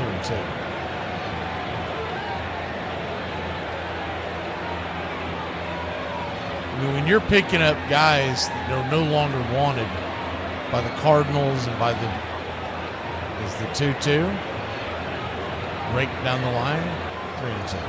Remember, he at one point, not too long ago, was a Rocky. The Rockies gave up. I'm talking about Quantrill. But Fetty, they picked up Fetty off the trash heap. St. Louis didn't want anything to do with them. Their pitching rotation is abysmal at best. 2-2 count. Swing. Rocket down the first base line, but right at the first baseman. They did take Harper out. That's Wilson. He'll step on the bag, and that'll end the inning. Bottom of the 7th we go. Get up and stretch, Braves country. We only have to endure a little bit more of this.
Welcome back. First pitch on the way from Austin Cox is down and in for a ball. It's 1-0.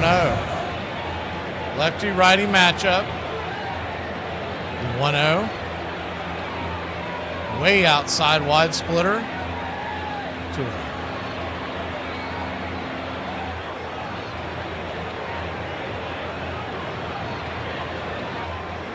2-0. Count.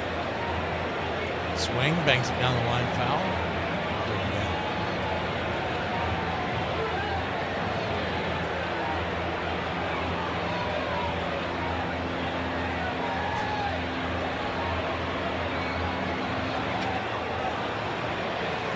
The 2-1.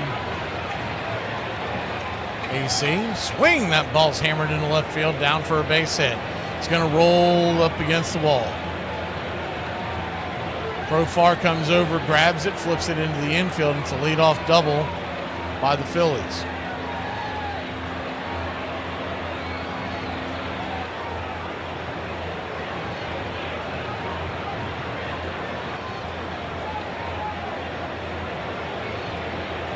It's kind of funny how the three top dogs in this division every year. The Phillies have owned the Braves have owned the Mets, and the Mets have owned the Phillies.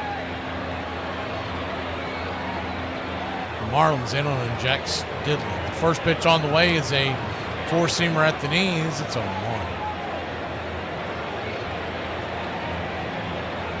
Wander Suero. Wander will make his Sueros. Warm it up in the pen.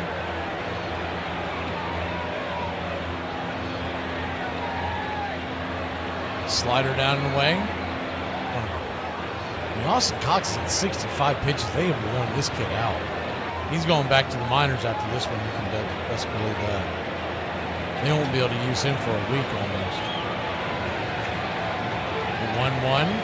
Outside wide to him. I still think there's something there with Austin Cox if they can just make him a short reliever. When they have him out here throwing 50 to 60 pitches, he has to have several different pitches, but he's got a couple of nasty ones from a left-hander coming on to face 2 to 3 batters. He could be something that you can lean on next year. But they've got to quit using him as a guy who's just going to go out there and get thumped for 70 pitches. The 2-2 lifts it into center field, running in, making the running catches. Michael Harris the second. 75% of this world is covered by water, the rest by Michael the Hawk Harris. And away.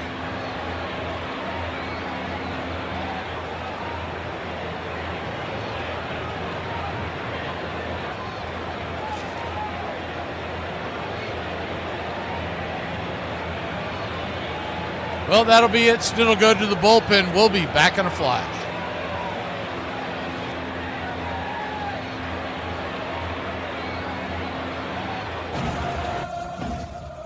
On this date in 1884, New York Gotham pitcher Mickey Welch strikes out the first 9 Cleveland Blues to come to the plate, establishing a major league record. The mark will last until 1970, when the Mets right-hander Tom Seaver strikes out the last 10 San Diego batters he faces in a Shea Stadium contest. On this date in 1990, Ryne Sandberg becomes the first second baseman to hit 30 home runs in consecutive seasons, when he homers deep to left field off Bill Gullickson, leading off the 4th inning in the Cubs' 5-2 victory over the Houston Astros in the Astrodome.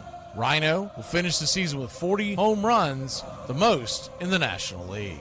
And on this date in 2008, the Cubs versus the Phillies at Wrigley Field becomes the first contest using video replay available to umpires to review calls regarding fair or foul home runs, balls in or out of the ballpark, and fan interference determinations. Not employed in any of the 3 ballparks going online today, all major league clubs will use the new technology starting tomorrow. And that's your Braves Country Radio on this date in baseball history. Find us on YouTube and Facebook today.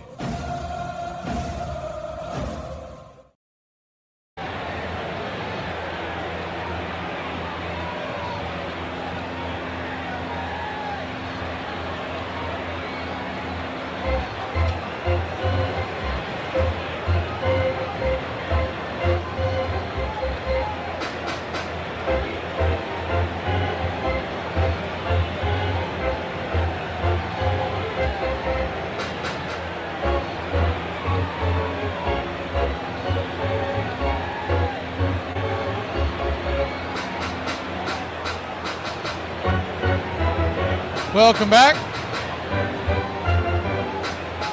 Wander Suero. First pitch on the way. Cutter up top for a strike. It's 0-1. Comes in with his 9 ERA. You wonder why we ever brought him up, and then you'll Suero once he throws the ball below 192 right down the outer edge. 0-2. 1 on, 1 out. Runner at second. Sosa the batter. The Phillies have made a few changes. Sosa's in for Turner. The 0-2. Fouls it back. I think at some point we'll see some. I think we'd see some Eli White action. They might do one more offensive inning and then start grabbing some guys off the field like Acuna.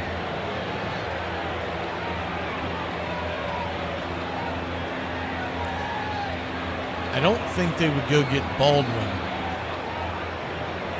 because there's a good chance we're going to see Smurf twice this week because they do have 2 left-handers. Cutter's up top. And the 2 left-handers are the next 2 days.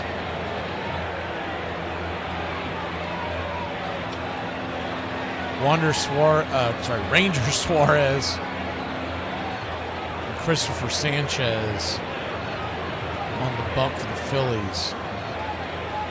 0-2 outside wide, 1-2.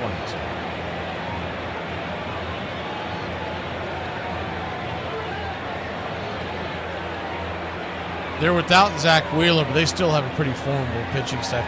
Their biggest issue is the bullpen. 1-2 outside wide, 2-2. They score runs. They get good starting pitching, so they're going to be a threat in the postseason. If you ask me right now to pick a team coming out of the National League, there's no way I can go with the Phillies. If you don't have Wheeler and you have questions in that bullpen, 2-2's foul back. I still think it's going to be the Padres. I've been saying that all year long. And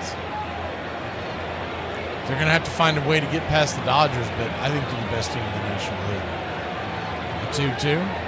Up top, 3-2.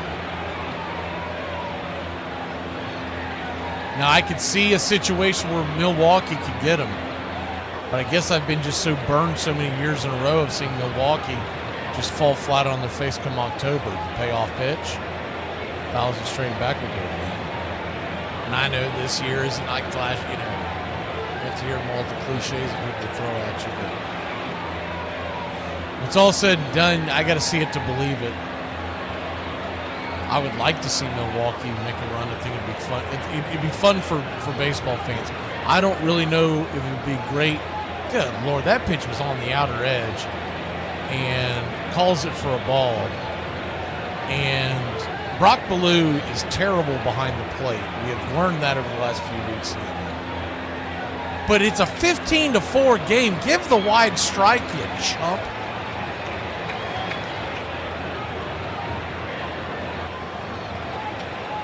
So Kyle Schwarber's go up there, see if he can hit his 4th home run of the night. He's already clocked 46, 47, 48.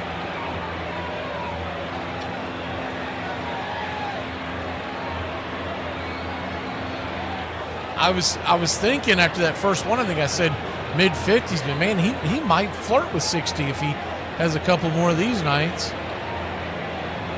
First pitch is a cutter out there for a strike. It's 0-1. It's not out of the realm of possibility in this series because you've got Elder going to the mound tomorrow night, and he has struggled in this park. Changeup misses inside, 1-1.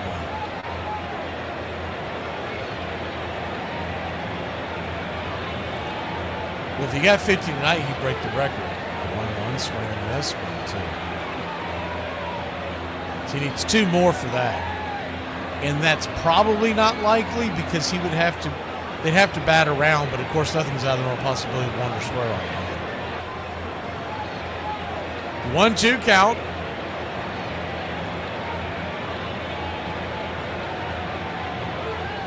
Bang! Qigong. Number 49. Another terrible pitch by the Braves pitching staff. That ball floated up there, and the Phillies are up 18-4. Good Lord. We might see history. We might get it tonight. He gets one more at bat. He could be flirting with number 5.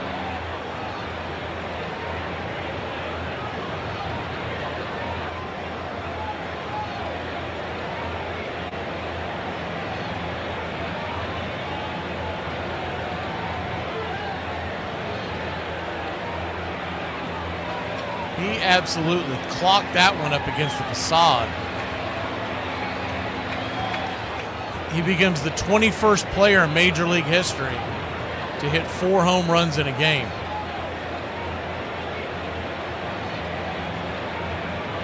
The last one, Nick Kurtz, did it this year.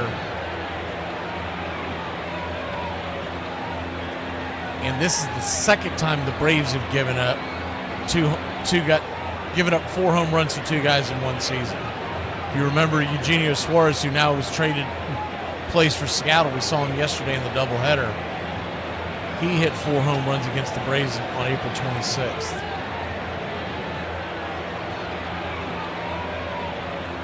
So Swear on the Braves down 18-4.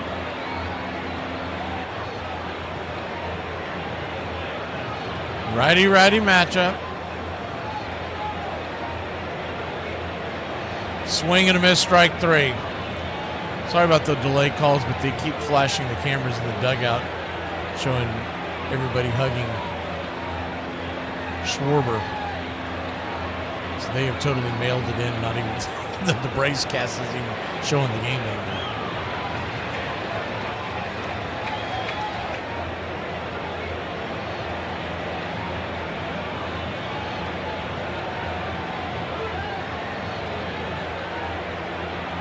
First pitch on the way is a cutter. 91 miles an hour up there for a strike. It's 0-1. The 0-1.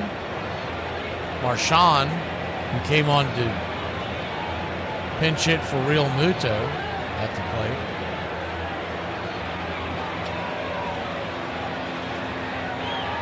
1-1, chops it foul.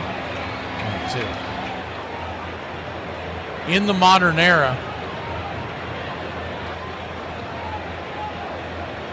the first four home run game was Bobby Lowe of the Boston Beat Eaters, now the Atlanta Braves, versus the Cincinnati Reds back in 1894.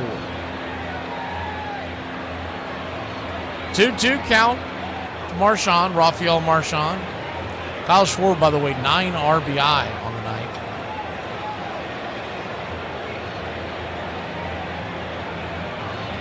The 2-2. Swing, fouls it back. Full counts. I'd say Suero and Cox could be. I think they're going to leave Suero in for the next inning too, which means we might get 2 new pitchers tomorrow. 2-2 count. Swing, chops it over to third. Long way to go. Nacho barehands it, throws it. Does not have the arm to get him. And it'll be an infield single. The hits keep coming. The second for Bagger. 4 home runs in one game, I guess I should say. It was in 1896, the Phillies versus the Colts. Ed Delahanty, but Bobby Lowe is everyone ever asks you, it's the trivia question, played for the great Boston Bean Eaters, now your Atlanta Braves. Ed Delahanty did it in 1896. He's in the Hall of Fame. Lou Gehrig did it in 1932. He's in the Hall of Fame. Which was outside one. Chuck Klein of the Phillies in 1936. He's in the Hall of Fame. Paul Siri, 1948 with the White Sox, is the 1-1s. Banged down the line foul, 1-2. Marsh, the number 5 hitter. Gil Hodges, the great Gil Hodges, he's in the Hall of Fame. Took way too long to put him in. He did it in 1950 with the great Brooklyn Dodgers versus the Boston Braves. In 1954 is the changeup misses outside wide to him, too. The Milwaukee Braves, Joe Adcock did it against the Brooklyn Dodgers. So in a 4-year span, the two teams did it against each other. That's pretty remarkable. 1959, Rocky Colavito, Cleveland Indians, went up against Baltimore and he hit 4. The great Willie Mays, he's in the Hall of Fame, did it in 1961. Payoff pitch, bangs it foul, do it again. He did it against the Milwaukee Braves. Braves are no stranger to hitting or getting them hit against them. In 1976, Michael Jack Schmidt, he's in the Hall of Fame, did it against the Cubs. 3-2, pops it up down the line, giving chase, and that's going to fall for a base hit. Nacho Alvarez makes a diving attempt, and he eats dirt, and the ball bounces off his face. Far, throws it back into the infield. Well, that's the Keystone Cops out there tonight. To finish this off, after Michael Jack Schmidt did it in 1976, the next one was the great Bob Horner in the Atlanta Braves against the Expos.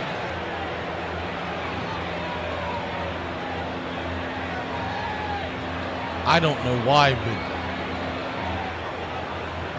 they're going to go get swear up. You might as well just let them get clocked around and eat the innings. All right, we'll be back in a flash. We'll finish up the list when we come back.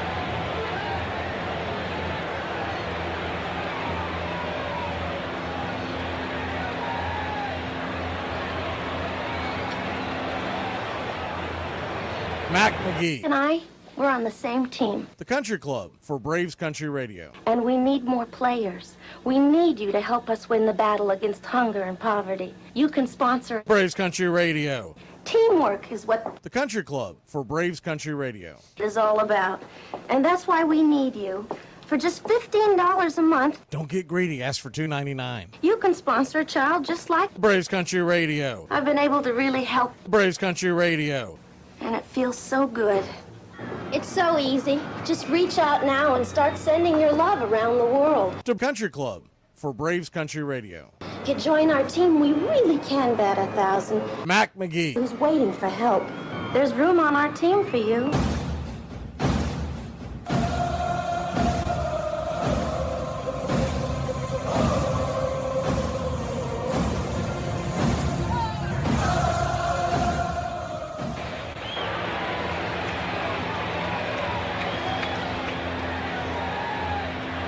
Then from 86 to 1993,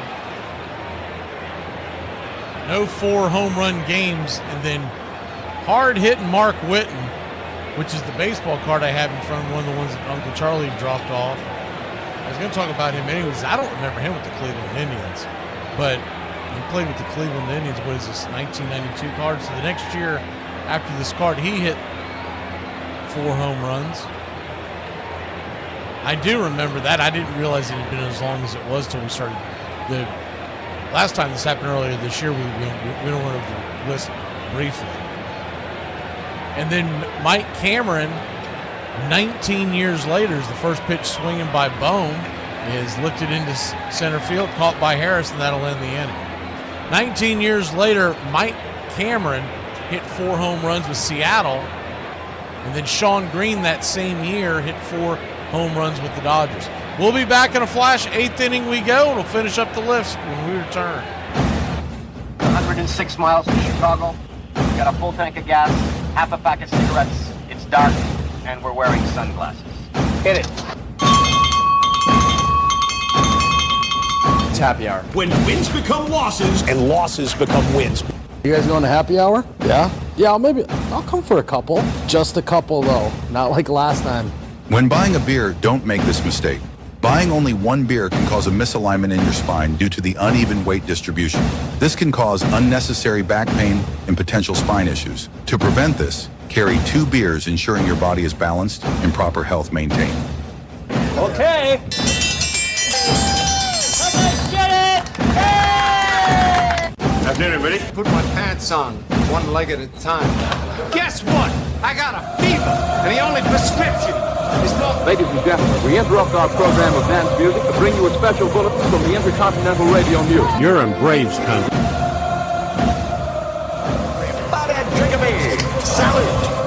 They're making it laws where you can't drink when you want to. Pretty soon we're going to be calling this country. Yeah. I mean, the Lord. You gotta understand it. We're on a mission from God.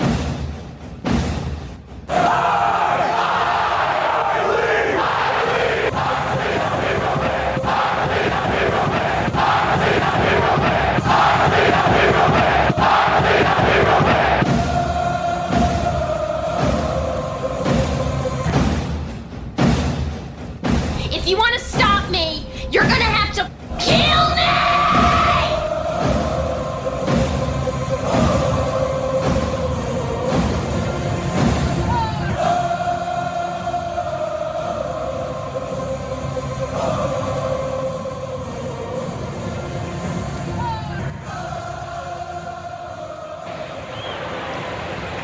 Matt Olson leads us off. First pitch on the way is a 94-mile on a four-seamer. Robert, it's 0-1. Olson hit his 21st home run of the year. Finish off that list, we left off with Mike Cameron in 2002. Sean Green of the Blue Jays in 2003 hit 4 home runs. For the Dodgers in 2002 hit 4 home runs. Carlos Delgado of the Blue Jays 2003 hit 4 home runs versus the Devil Rays. Josh Hamilton clocked 4 in 2012, May 8th, versus the Baltimore Orioles. It's a 1-2 count to Matt Olson. And one of the most unlikely names on this list, Scooter Gennett of the Cincinnati Reds in 2017. The 1-2 lifts it into left field, easy catch, easy out, 1 down. J.D. Martinez of the Diamondbacks did it for the Dodgers back in 2017 as well. And then not another one until 2025, where Eugenio Suarez of the Diamondbacks versus the Braves, Nick Kurtz for the A's versus the Astros, and Kyle Schwarber against the Braves. I believe this is the first time one team has done it, has given up defeat twice in the same year. I'd have to go back and double check, but I'm pretty sure that's what I just saw. That's your 21 guys on the list. More rare than a no-hitter. The 0-1. Makes it down the line foul zone, too.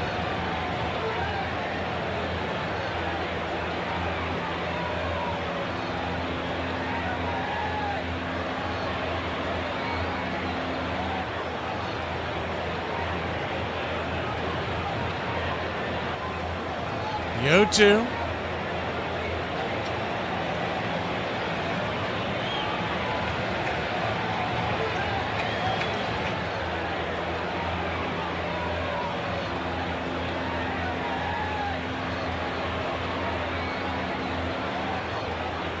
Swing and a miss, strike 3.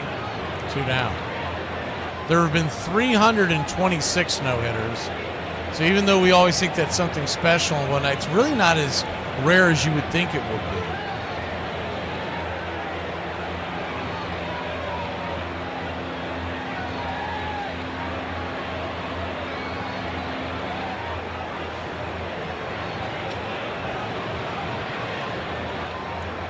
One of those have been combined no-hitters. Thank you for the contribution there, Iron Lung.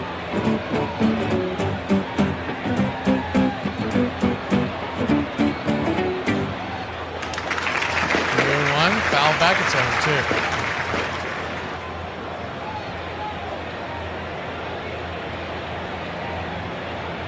there have been 24 perfect games in Major League history. So the 4 home run feat is actually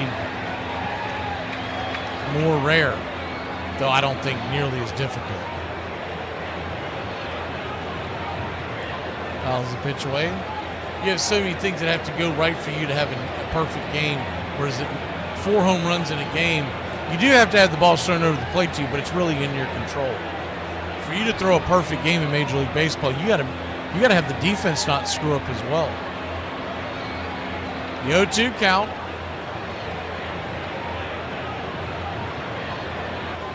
Swing, lifts it into center field, drifting back on the track, making the catch at the wall. Little hop and a jump. Bader makes the catch, and that'll end the inning.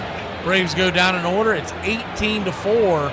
We go to the bottom of the 8th, and there's still a chance. If they get a couple on, Kyle Schwarber is going to come to the plate again.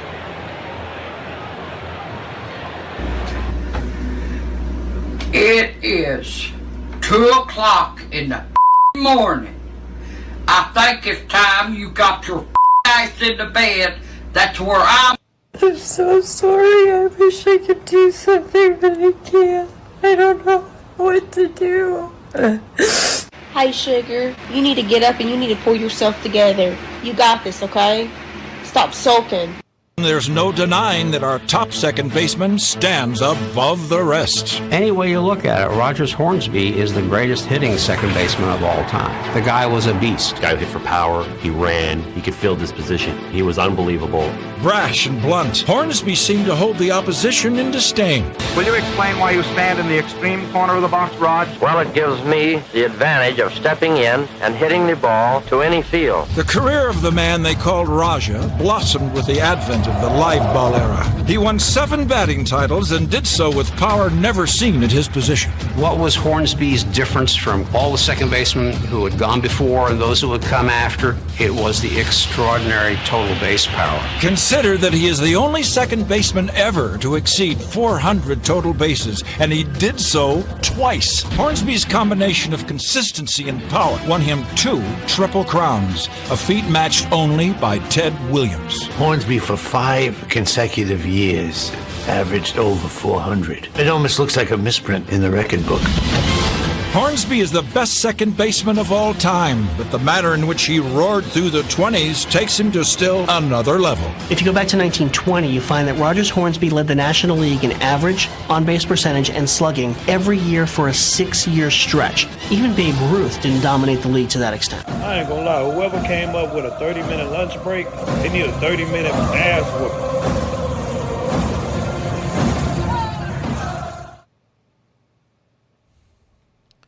Welcome back, bottom of the 8th. Kyle Schwarber has a chance to make Major League history. He's sitting on 4 home runs. He's 4 for 5, 9 RBI. He would be due up 5th in the order. First pitch on the way is from Brujan. Floats it up there for we'll call it a strike. It's 0-1. So if he does do it, he's going to have to do it against a junk ball pitcher.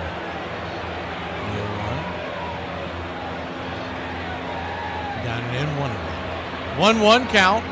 Good Lord. 38 mile an hour. I don't even know if that's true. It may just not be picking it up because it's so soft.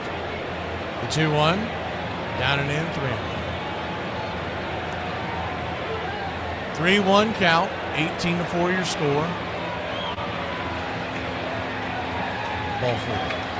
And the Phillies are going to eat pitches because they want Schwarber to have a chance to come to the plate. So they're not going to bail out Brujan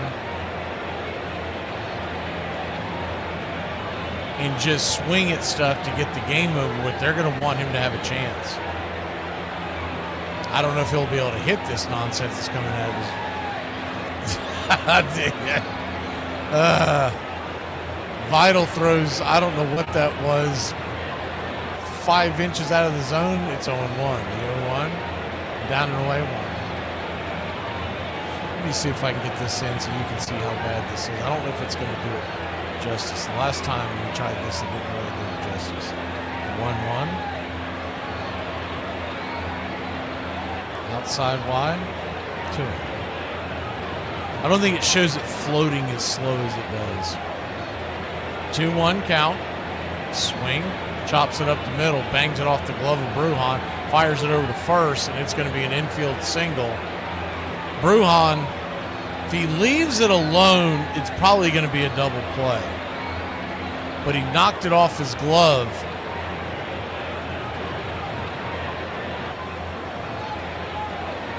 And now if you play this out, and if you want to do the right thing as the Phillies, to give your guy a chance to swing the bat, you don't have to swing the bat here at all, and he would come up third.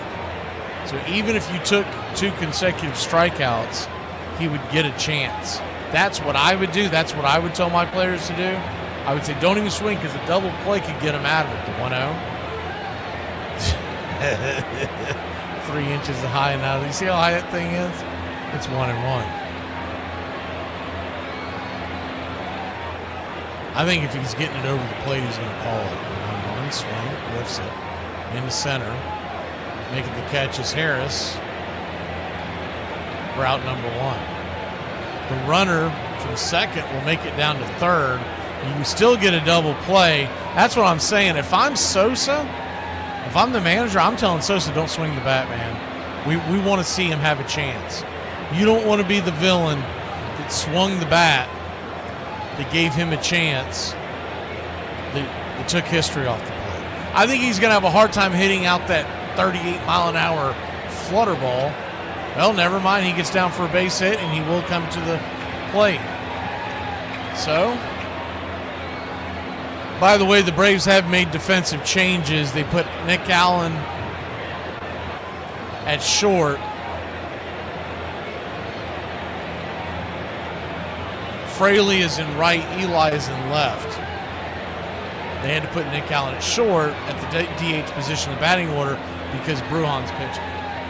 So here we go. Chance at history.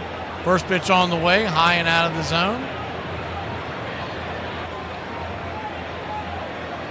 It's 1-0. Position right there because I think you have a better chance if he pulls when you see it.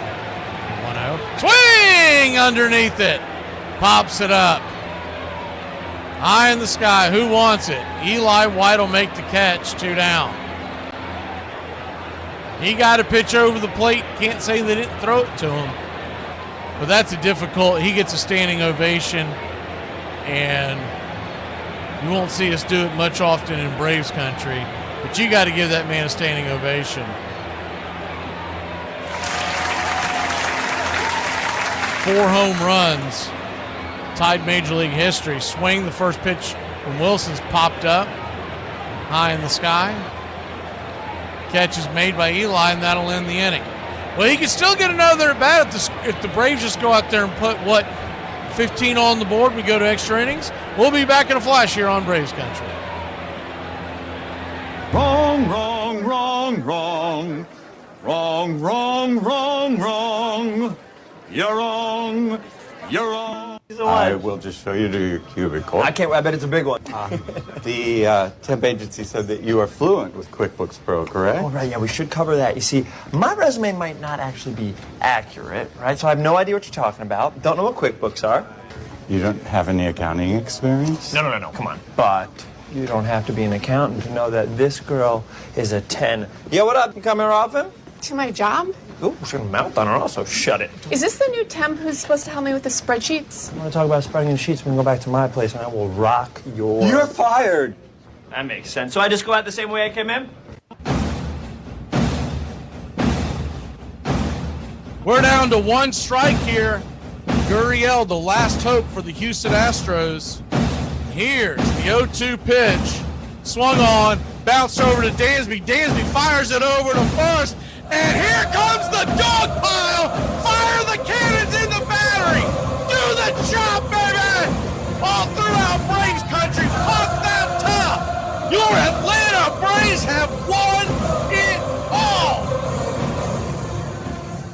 Can someone please tell me at what age do men start scream sneezing?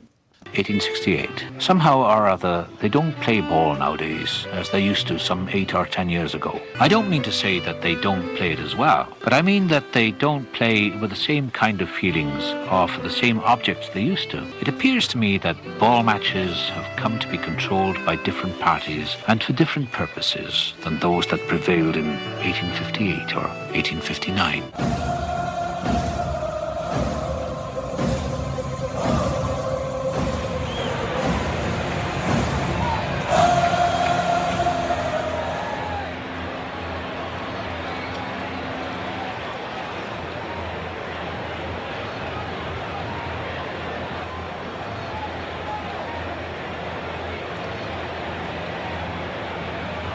Ozzy Albies the batter. Lou Trevino coming on to pitch. First pitch on the way. 92 up top. Cutter misses high.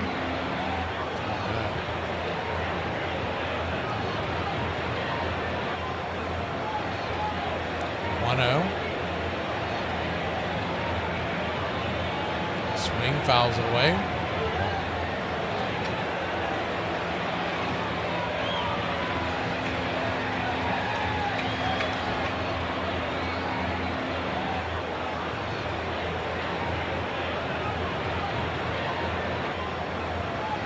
One count.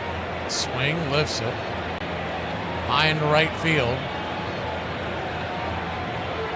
Making the catch. 4 out, number 1. F9 your scorecard. Kepler with the catch.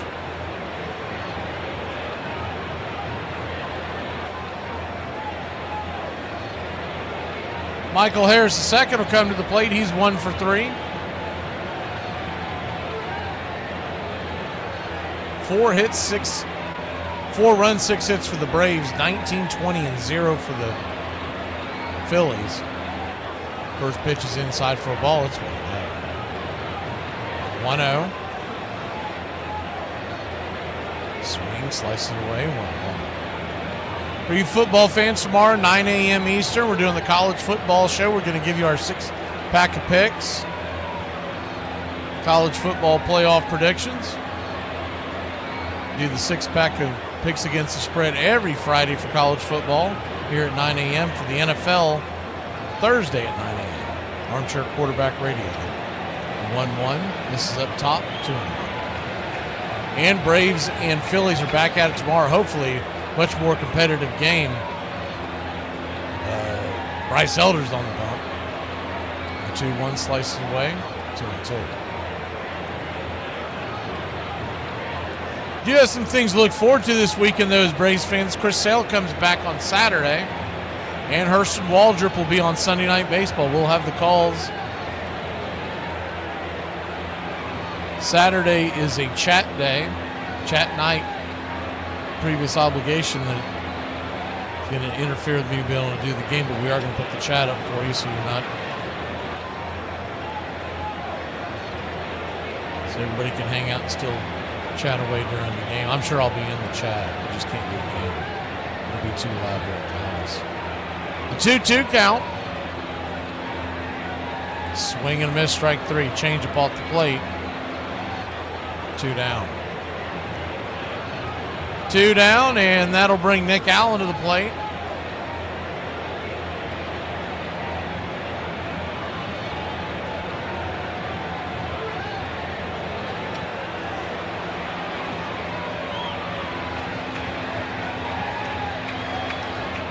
Nick Allen, first pitch, swinging.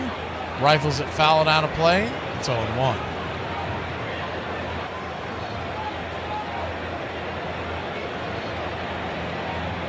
And though we've mentioned that, I'd say 20 times in the last 2 weeks, there's still going to be coming in here on Saturday. You watch and go, what? Where's he at? No play-by-play. The 0-1. Pops it up. Over by short, making the catch of Sosa, and that'll end the inning. That'll end the game. Mercifully. Good night, Irene. What a terrible outing by the Braves. I don't ever want to see Cal Quantrell on the mound again. That experiment needs to be over with. Austin Cox was left out to dry. Both of them will get sent. Well, Quantrell sent packing Austin Cox will get sent down to AAA. And once again, the only bright spot in the game, the home run by Olsen, unless you want to talk about the 3-0 lead we had in the first where everything was looking like gumdrops and rainbows. 4 runs, 6 hits, no errors for the Braves. 19 runs, 20 hits, no errors for the Phillies.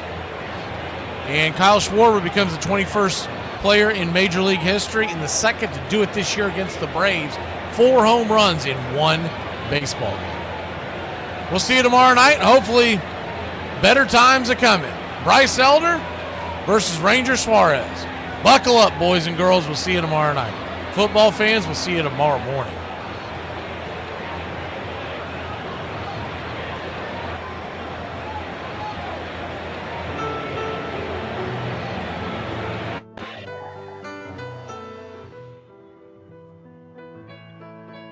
Casey at the Bat by Ernest Lawrence Thayer.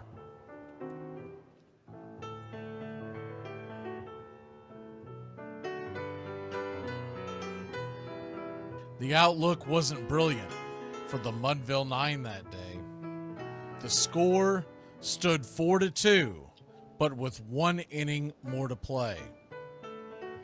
And when Cooney died at first and Barrows did the same, a pall-like silence fell upon the patrons of the game. A straggling few got up to go in deep despair. The rest clung to the hope which springs eternal in the human breast.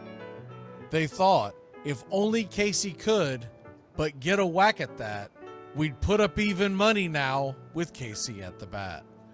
But Flynn preceded Casey, as did Jimmy Blake, and the former was a hoodoo while the latter was a cake. So upon that stricken multitude grim melancholy sat, for there seemed but little chance of Casey getting to the bat. But Flynn let drive a single to the wonderment of all, and Blake, the much despised, tore the cover off the ball. And when the dust had lifted and men saw what had occurred, there was Jimmy safe at second and Flynn a hugging third. Then from 5,000 throats and more rose a lusty yell. It rumbled through the valley, it rattled in the dell. It pounded on the mountain and recoiled upon the flat, for Casey, mighty Casey, was advancing to the bat. There was ease in Casey's manner as he stepped into his place. There was pride in Casey's bearing, and a smile lit Casey's face.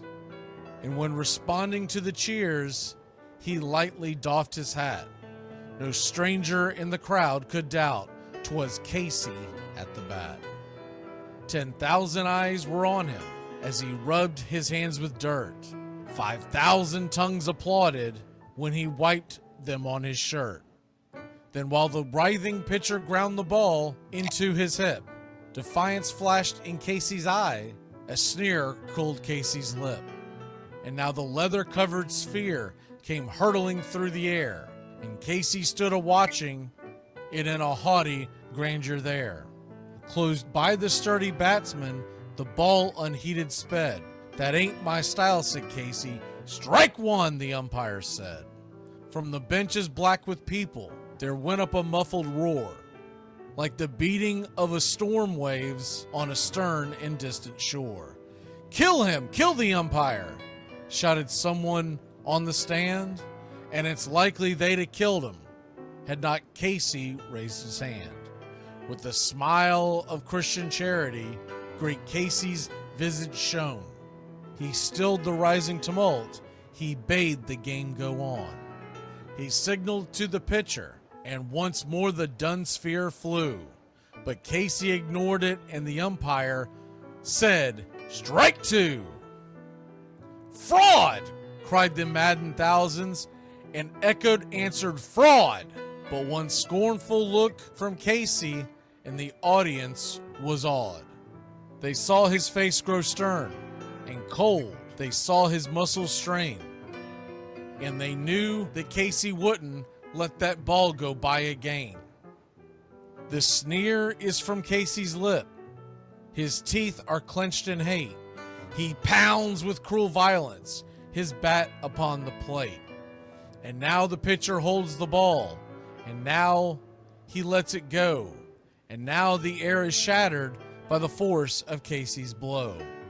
Oh, somewhere in the favored land, the sun is shining bright. The band is playing somewhere, and somewhere hearts are light. And somewhere men are laughing, and somewhere children shout. But there is no joy in Mudville. Mighty Casey has struck out. Casey at the Bat, Ernest Lawrence Thayer, published June 3rd, 1888. San Francisco Examiner.